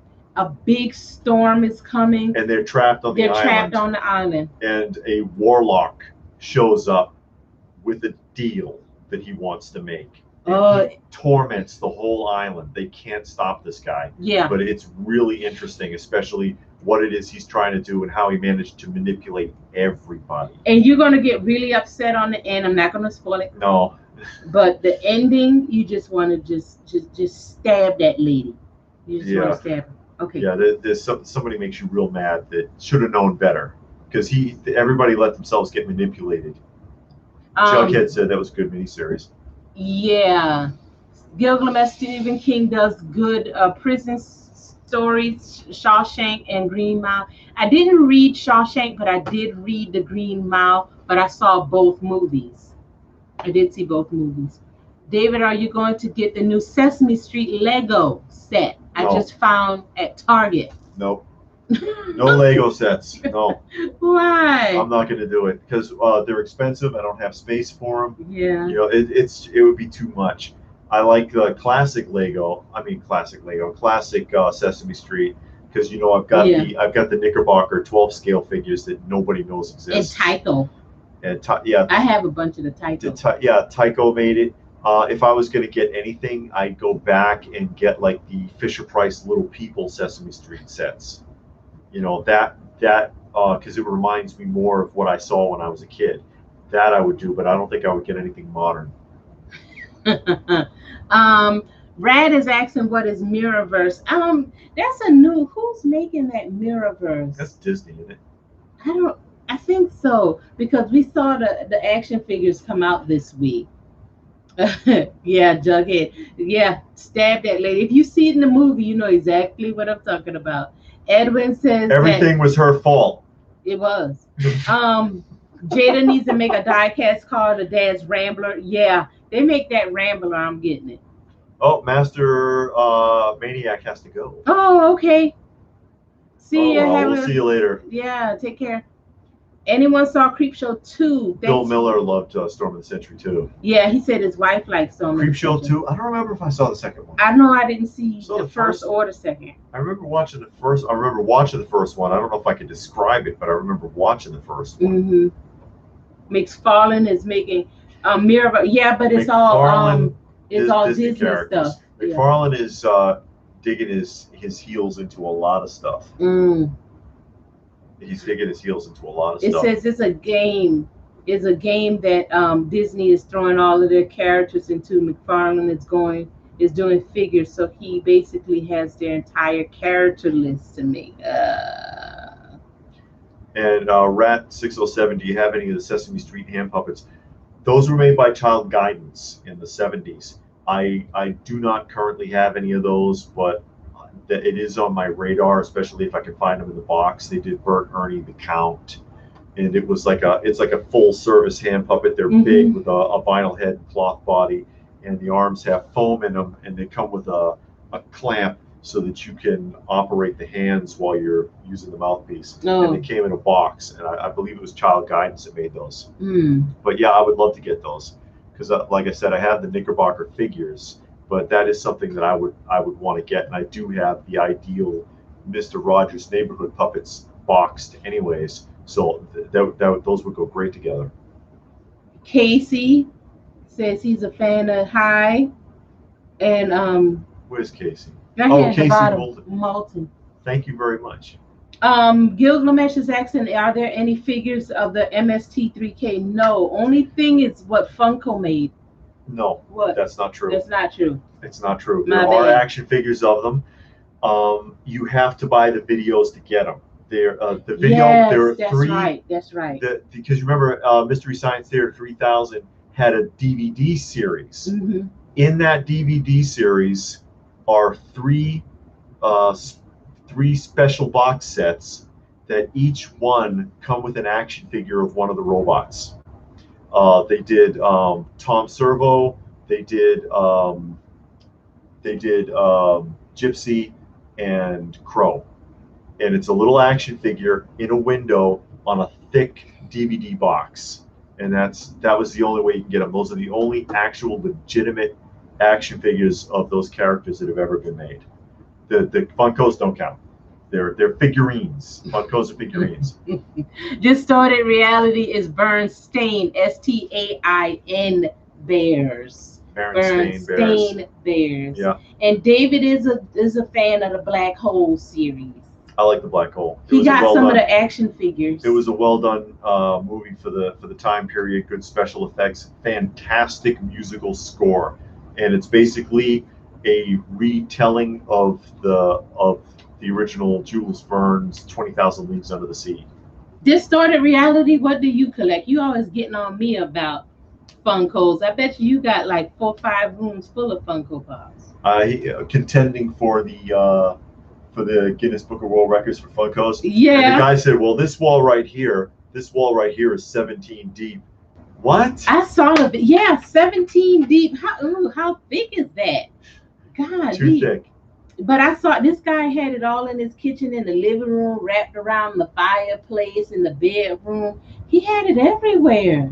I wonder how you enjoy that. It's 17 deep. You know, I don't know. I wanted the McFarlane walking. Okay, yeah, we read that. Yeah. The Black Hole is an awesome movie.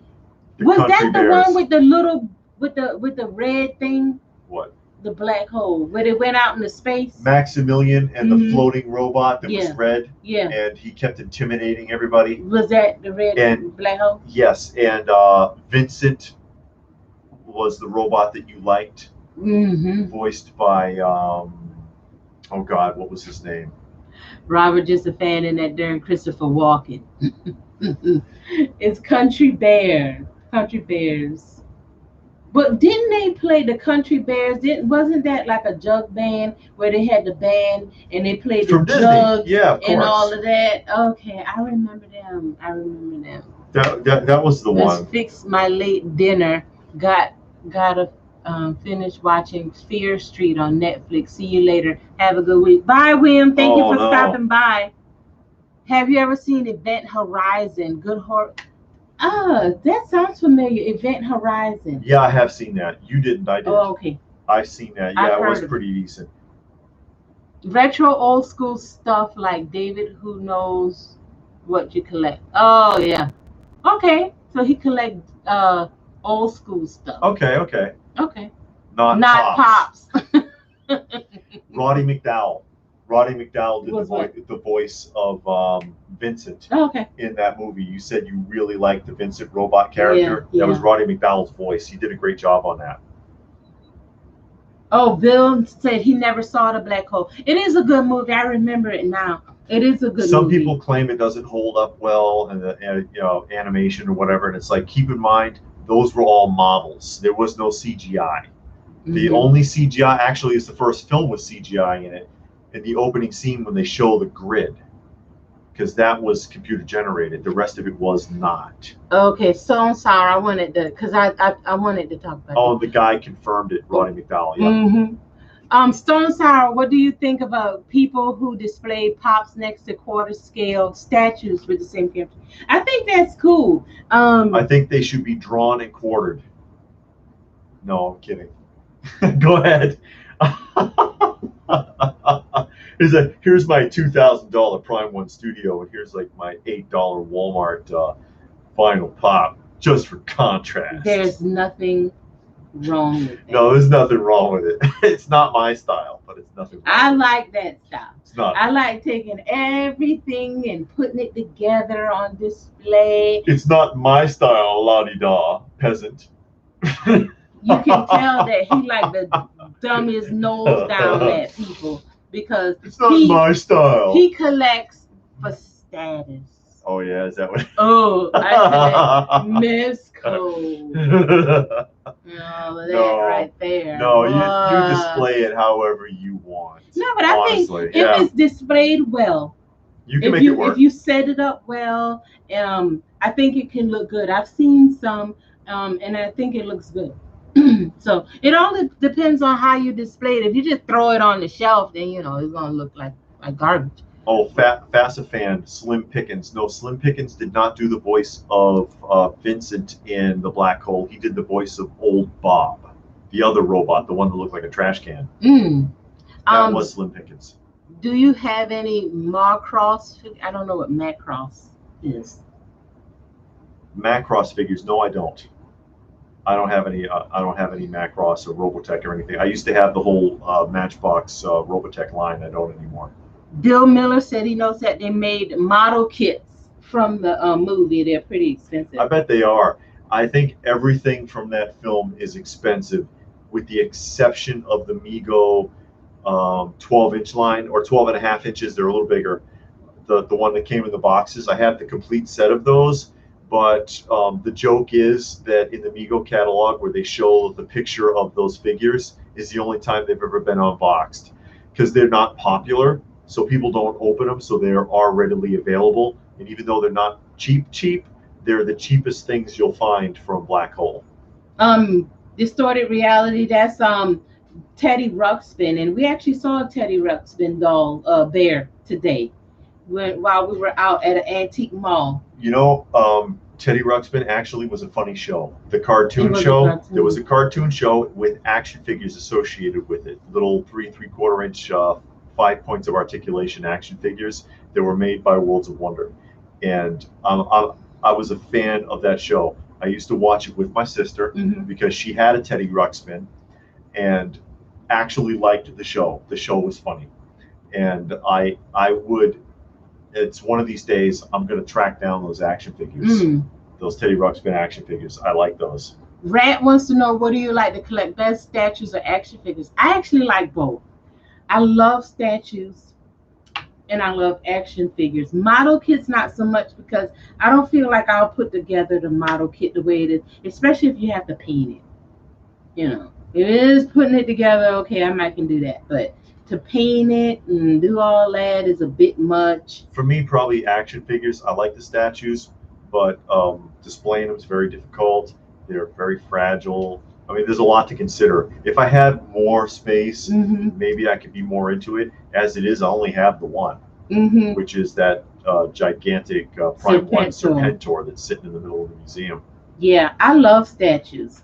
You know, I don't have a lot because I only buy stuff like that really, really draws me in. Like I really want that Swamp Thing statue. Will I get it? Probably not. I have to win the lottery to get that.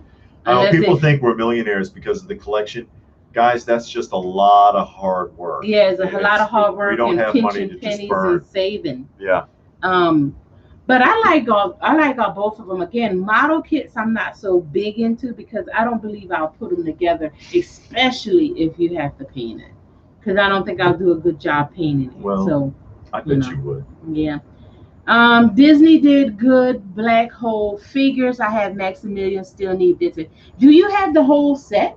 I know you I have have it. the whole set of Okay. the large figures. I do not have all of the 3 3/4 inch ones. Mhm. I only have a handful of those on the card, and those were made by Nigo. And there's an Italian company that made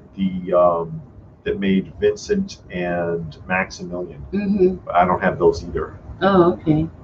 Robert said, I always wanted toys like the Howling American Werewolf and Woofin.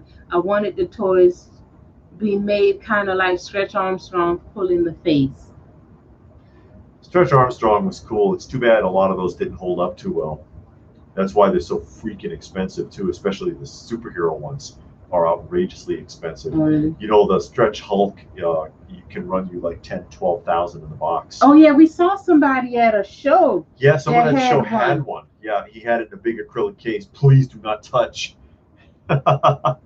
Edwin says, I have Amazon Prime and wanted to watch Forbidden Planet and wanted to change me. You wanted to charge him. Or charge. They do that. Yeah, you're already They do paying that. for a service, Yeah. and then they want to charge you too, They're already bastards. paying $100 a year, and then you got to buy episodes. And then show you ads.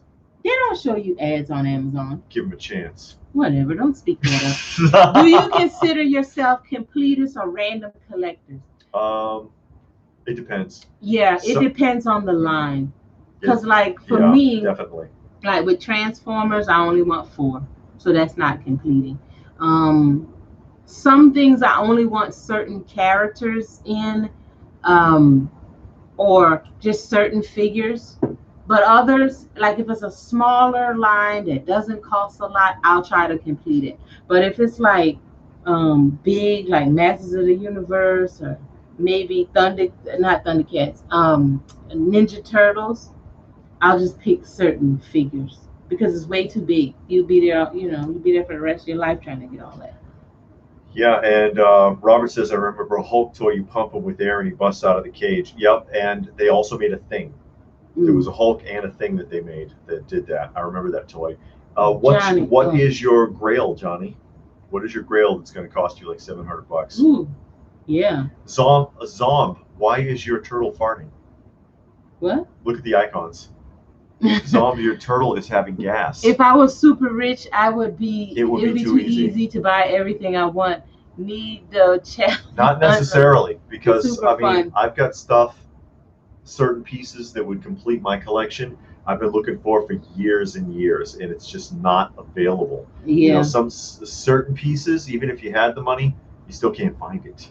You know. Rakeem Watkins says Diamond Select made the black hole figures. Yeah, but I don't want those.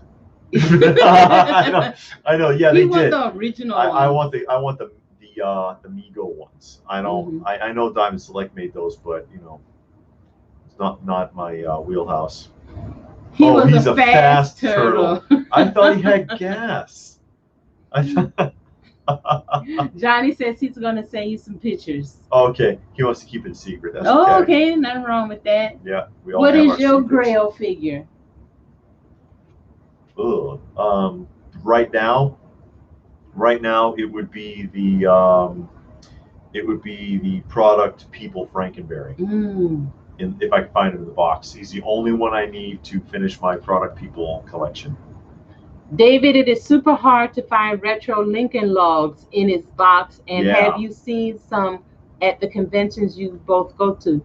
How much can you top in one go for? How can a top in one go for? That I'm not sure about off the top of my head, but yeah, you rarely see that. It's one of those things that you don't see at the shows. You don't see Weebles. You know, there's certain toy lines. It's something I like, a little game I like to play. What's not here? Yeah. You know, what isn't at the show? Even when we went to the big Kane County show in Illinois, which is like the biggest toy show of the year, and they have like 1,000 dealer tables, I did not see any Weebles. No one had them. Think about that. Weebles. And they're not a fortune, and you can find them on eBay, but why are they not so readily available? Because people really want them. People grew up with those. Hell, there's a couple of Weeble sets I'd like to get. I have a few carded Weebles. I had the 2-pack on the cards. I have a few of them. Robert is still asking for that tour. Another tour? We said we were going to do a tour once a year. I don't understand. Yeah, we'll do another one soon. Yeah. And he asked, what is my Grail? I don't know. I don't really have any. I mean, I got a lot of things that I'm collecting. That Swamp Thing statue? Oh, yeah. How come I know and you don't? No. That Prime One Studio Swamp Thing statue. That's a good choice, the guy. Clash of the Titans Kraken. That whole line. In the box. That whole line did not do well. That's that crab, right? No, the Kraken? Yeah, the crab. Didn't we go to a show and somebody made the Kraken? It was a crab? No. No. It's not a crab. Anyway, that whole line was canceled, and so there's stuff. And on one of my catalog tours, I actually showed in the Mattel catalog the Clash of the Titans figures, and there's toys in the catalog that we've never produced because they just chopped the line off. It wasn't selling. But that Kraken is tough to find, and especially in the box, it's almost impossible now. Rat says, in a future showcase, please do a review history of the Bozo the Clown television toy. Do you have any Bozo the Clown? I do have a couple of things Bozo the Clown. Okay. They're pretty hard to find. Usually the thing you can find the most is the Bendy. They made a lot of Bendy action figures. I want Gumby action figures. Having a hard time finding them. Starcase is doing really well. Star Ace is doing really well. Oh yeah, the Harryhausen statues, the vinyl statues, yeah. Those toys, impossible to find, were just that fun to play with. Yeah, the Kraken is kind of like a mermaid with top half looking like Creature Black Lagoon. She didn't see Clash of the Titans. No. I want an Eddie Murphy Gumby. Oh yeah, I'm Gumby, damn it! I remember that. Did that in? Saturday Night Live, he pretended to be Gumby.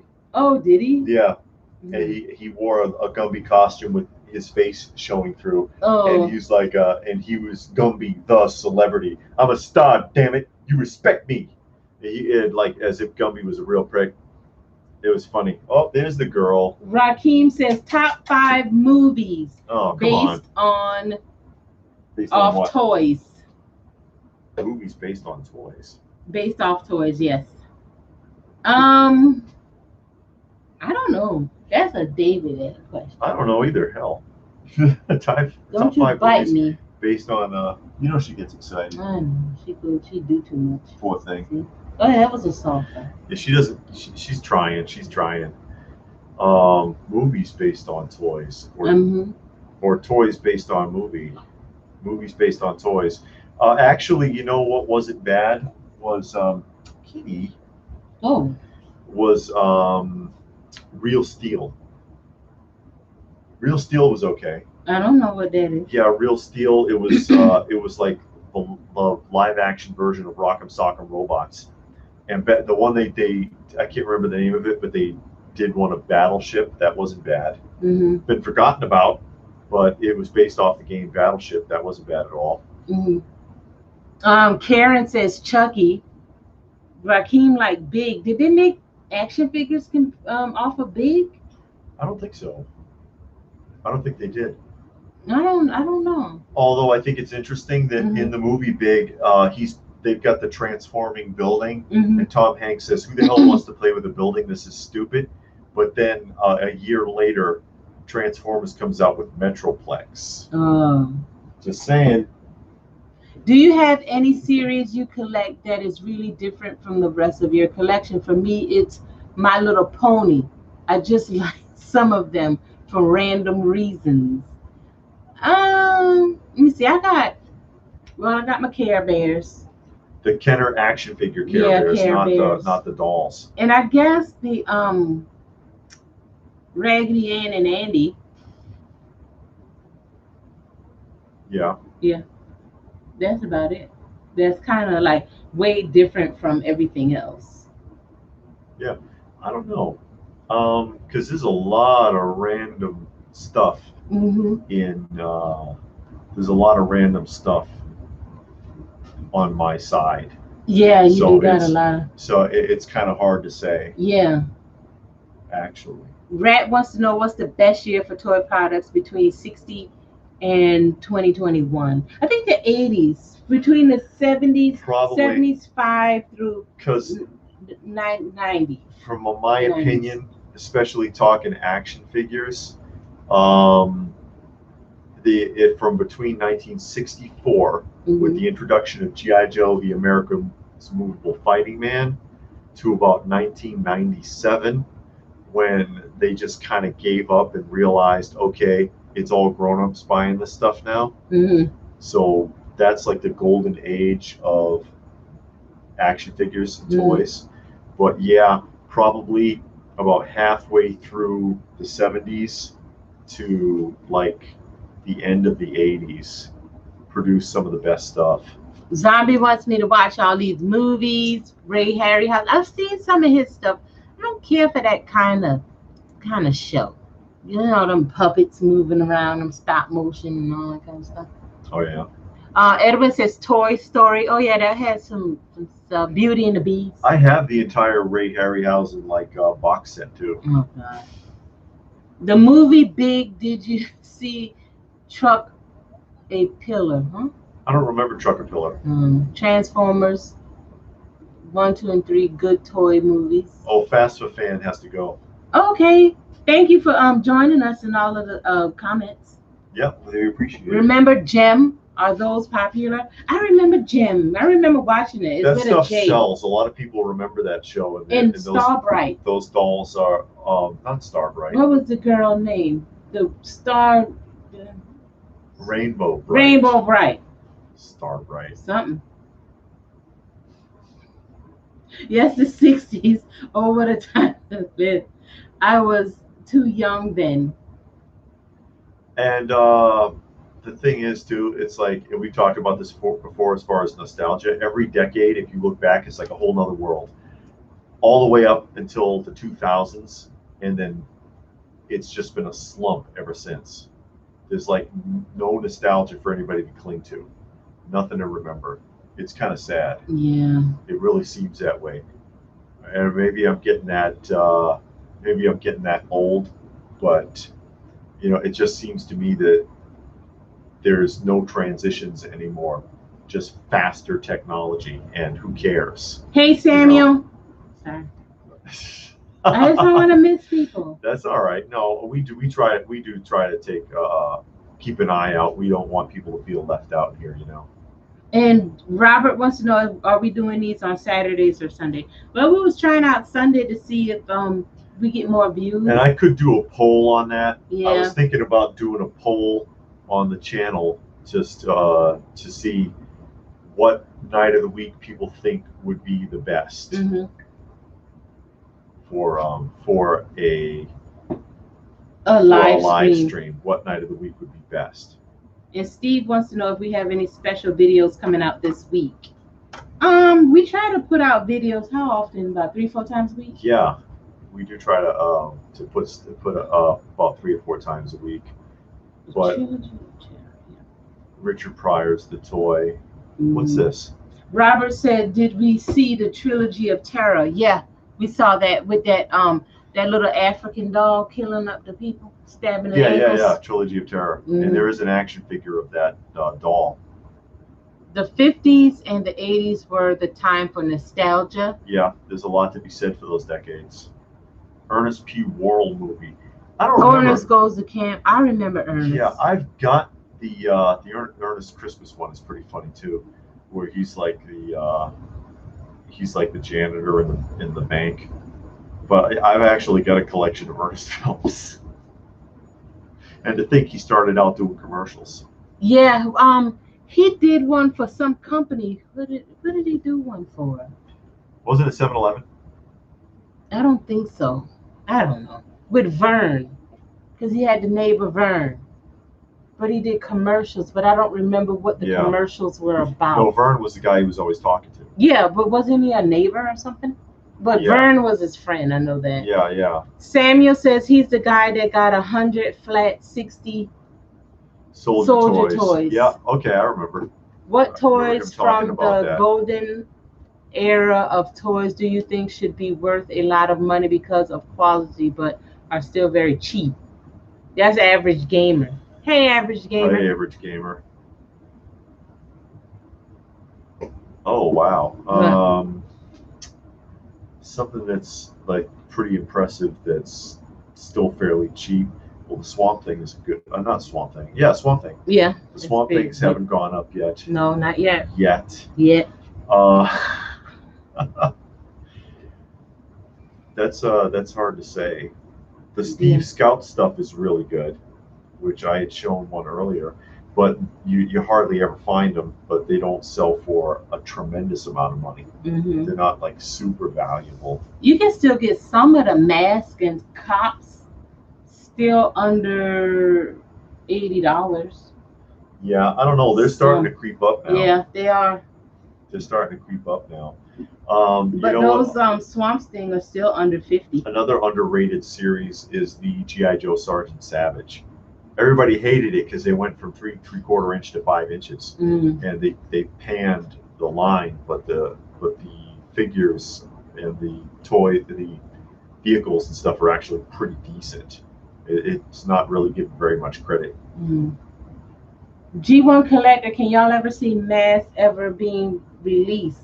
I would love for that to happen. Not sure who holds the license. Yeah, we actually talked about that earlier, about some toy lines that are not being done. And Mask is one of the ones that we talked about, and some other ones, like I said, Cops, Brave Star, and Humanoids, SWAT, that kind of stuff that are just not being done because they're focusing on like the big ones. Yeah, they're focusing on what they know they're going to make money off of. The guy, when I was a kid and was watching Bionic Woman, and Jamie knocked off the Fembot's face and jumped out of the window, freaked me out. I have 2 of the Fembot figures and still think about that. Those were good shows, and watching it as an adult, you appreciate it even better. Yeah. Especially like the $6 Million Man, when because when you were a kid, you're like, wow, look how high he jumped. Wow, look how he picked up that car and stuff like that. But there's a human story behind it that you don't appreciate when you're little. That makes a lot more sense when you're an adult and you watch it. Like when you watch the pilot episode and Steve wakes up after the accident and he's like a triple amputee. and he's trying to commit suicide in the hospital, and the nurse is like holding on to his wrist. Oh It's my like, please, God. please, Steve, please, and he's crying, and you're like, oh my God, you know. That's too much. Yeah, well, it's well, it gets better. They fix him. They have the technology. They and they convince him to go into the bionics program. And they give him the new legs and the arm, and but there's an emotional aspect to it that's overlooked. You know, you appreciate that stuff better when you're older and you understand it better. Rat said if we could go back in time and bring back toys back to the day, what we would bring back. We actually talked about that several times. We'll bring back everything. We'll buy a bunch of everything and bring it back. Because now, you know, you think about it, oh man, I wish I had that, or I had that when I was a kid. Yeah. And oh, if I had just bought this, and stuff you didn't realize was even out then. You see it now, you're like, oh man, that was out then, you know. Tomland monsters. I'd love to track some Tomland monsters down if I could go back. The color forms aliens. You know, there's some nice pieces that I know. Some stuff that I had, again, stolen collection. You know the story. But some pieces that nowadays I can't get it again. Yeah. You know, I'll probably never find it. Robert Josephan is going through all of the eras: silent movie, universal monsters, western, sci-fi, horror. He thinks we're in the superhero era. Yeah. That's accurate. Karen Black was awesome in the Little Evil TikTok Tiki doll episode. Oh. Yeah, and that he's talking about that trilogy. That trilogy. Yeah. Does Walmart have a day they release the pre-orders? I want the Andre the Giant. I don't know. I'm not sure which day it is. Yeah, because Walmart is hit and miss. You got to stay on their website to find anything. I wanted, let's see, Robert just a fan. I wanted decent Sergeant Rock figures. I always thought they needed more love, like maybe adding Sergeant Rock comics. Yeah, the Sergeant Rock was a comic from DC, and was it Remco that made those? And they were, you know, trying to knock off on G.I. Joe a little bit.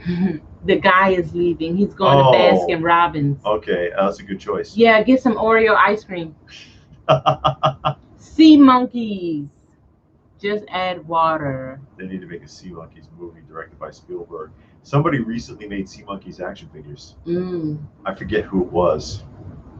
Average Gamer, is Amigo going to do Micronauts line in the 8-inch scale, or is the Micronauts property owned by Hasbro? I don't know who has the rights to the Micronauts. I know that there have been more modern Micronauts made in the last few years. I forget who made them. I think it's Takara actually made them. Takara made them, and they made them in a 3 3/4 inch scale.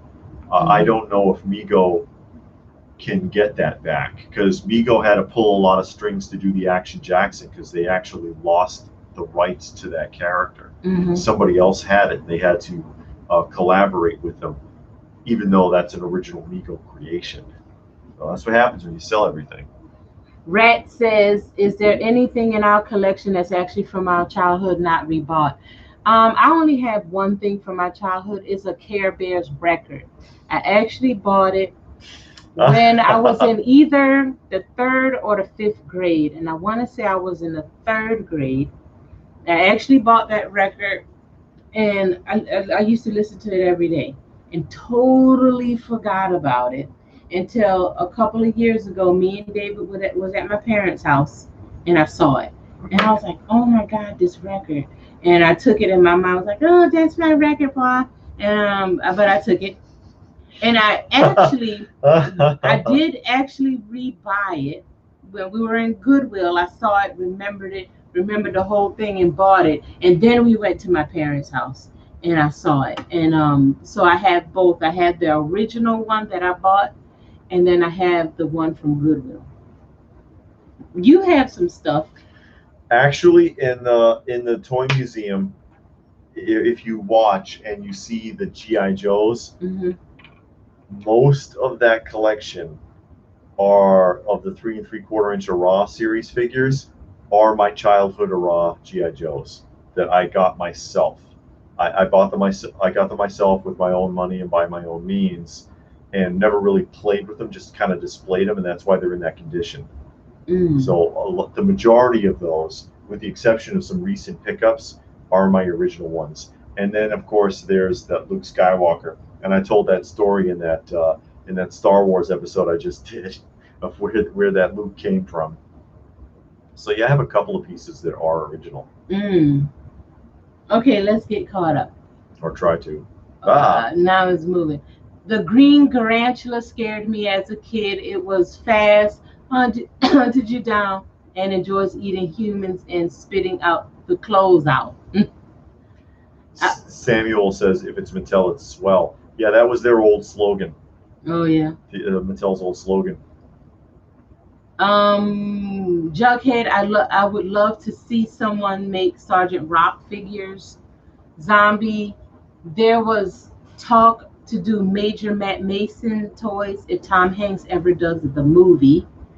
The movie Inhumanoids, the Deep really scared me as a kid, says Johnny Future.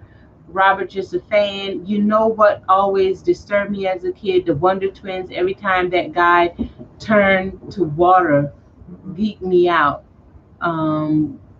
Would you think that would work? Oh, Gleek would drink him. Oh. Gleek was the monkey. Oh. Palisades made the Micronauts in the early 2000s, then went out of business, poor manufacturing problems. Oh, what? A modern action figure company with poor manufacturing problems? Don't say it's true. Bill says he'll have to find a Care Bears record on YouTube to listen to it. Yeah. Well, they got 1 million of them at Goodwill, but if you don't have a record player, I'm pretty sure somebody might have it on YouTube. They might. I've been thinking about using our record player to play some weird childhood stuff that I have that I don't think anybody's heard or might not remember. Yeah, like, but it might get taken down, on YouTube. Yeah, it depends. Like I've got the Toucan Sam records and stuff like that. Yeah, we got some Sesame Street records. I got like 2 or 3 Care Bear records, a couple of Sesame Street records. Tony the Tiger, some different cereal ones. Yeah. We go to Goodwill and we see some records of some strange things. They look funny, like kitty stuff that would fit into the museum, and then we'll get it because it's only like what, 25 cents or something. So it's I don't remember, but yeah, vinyl records haven't held up well over the years. No. Unless they're like sealed. Yeah. Or something like that, they don't get a whole heck of a lot of money. But they're trying to make a comeback because you go to Walmart, Target, and they have a section now, and they got records in there. Yeah, they're recasting certain vinyl titles, real popular titles. Yeah. For those modern hipsters. And I like to get a few, like we said earlier, of some classic rock albums, because to listen to it on vinyl, you hear that crackle does sound good, and it does bring you back, and that has a distinct sound. And it is some YouTube channels out there that will play vinyl records, and they'll show you the record, while it's spinning, and you can hear that crackle, and it sounds good. And they have a couple of them, and they're playing tapes, but it's not real tapes because it's not getting big on one side. It's not going over, but it's still cool, Rat says he doesn't have cable. He's wondering if the major networks still show Saturday morning cartoons. No, nobody that stopped in the 90s. Yeah, early 90s that died. Yeah. It was killed, actually. We don't have cable either, but a lot of the Saturday morning cartoons are on Tubi. So if you have Tubi, they have a lot of cartoons from the 80s and 90s on there. Okay. Play your record backwards. No, we're not going to play records backwards. Yeah, don't want to know. Johnny Future has the Alvin and the Chipmunk record. And Gilgamesh had the Scooby-Doo record when he was a kid. The entire audio mystery. Wow. Every album is the Alvin and the Chipmunks record if you play it on a higher setting. That's all they did. Good night, guys. Edwin.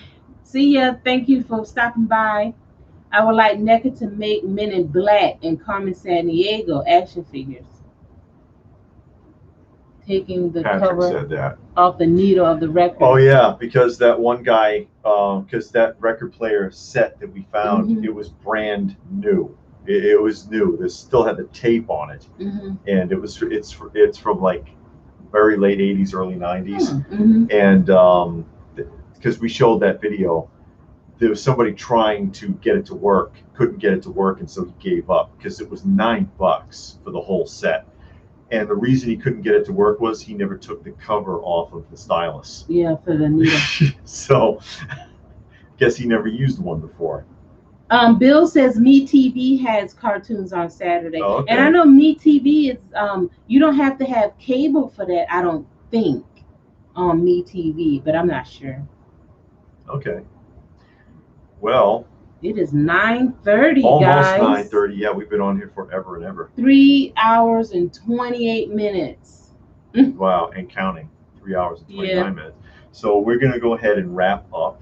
Yeah. For this evening, and I'm gonna try to set that up, the poll on YouTube, to see what people think the best night for something like this is. Mm-hmm. You know, we done it on Saturday a few times. Today's Sunday, obviously, so just see what people think. That's Mm-hmm. all, and so we can try to be a little accommodating if possible. Yeah. That's all. Yeah. So let us know what you think, and we'll get moving along here, and have a nice night, everybody. And thanks for joining us. We appreciate it. YouTube says 5 minutes. Yeah, I know, huh?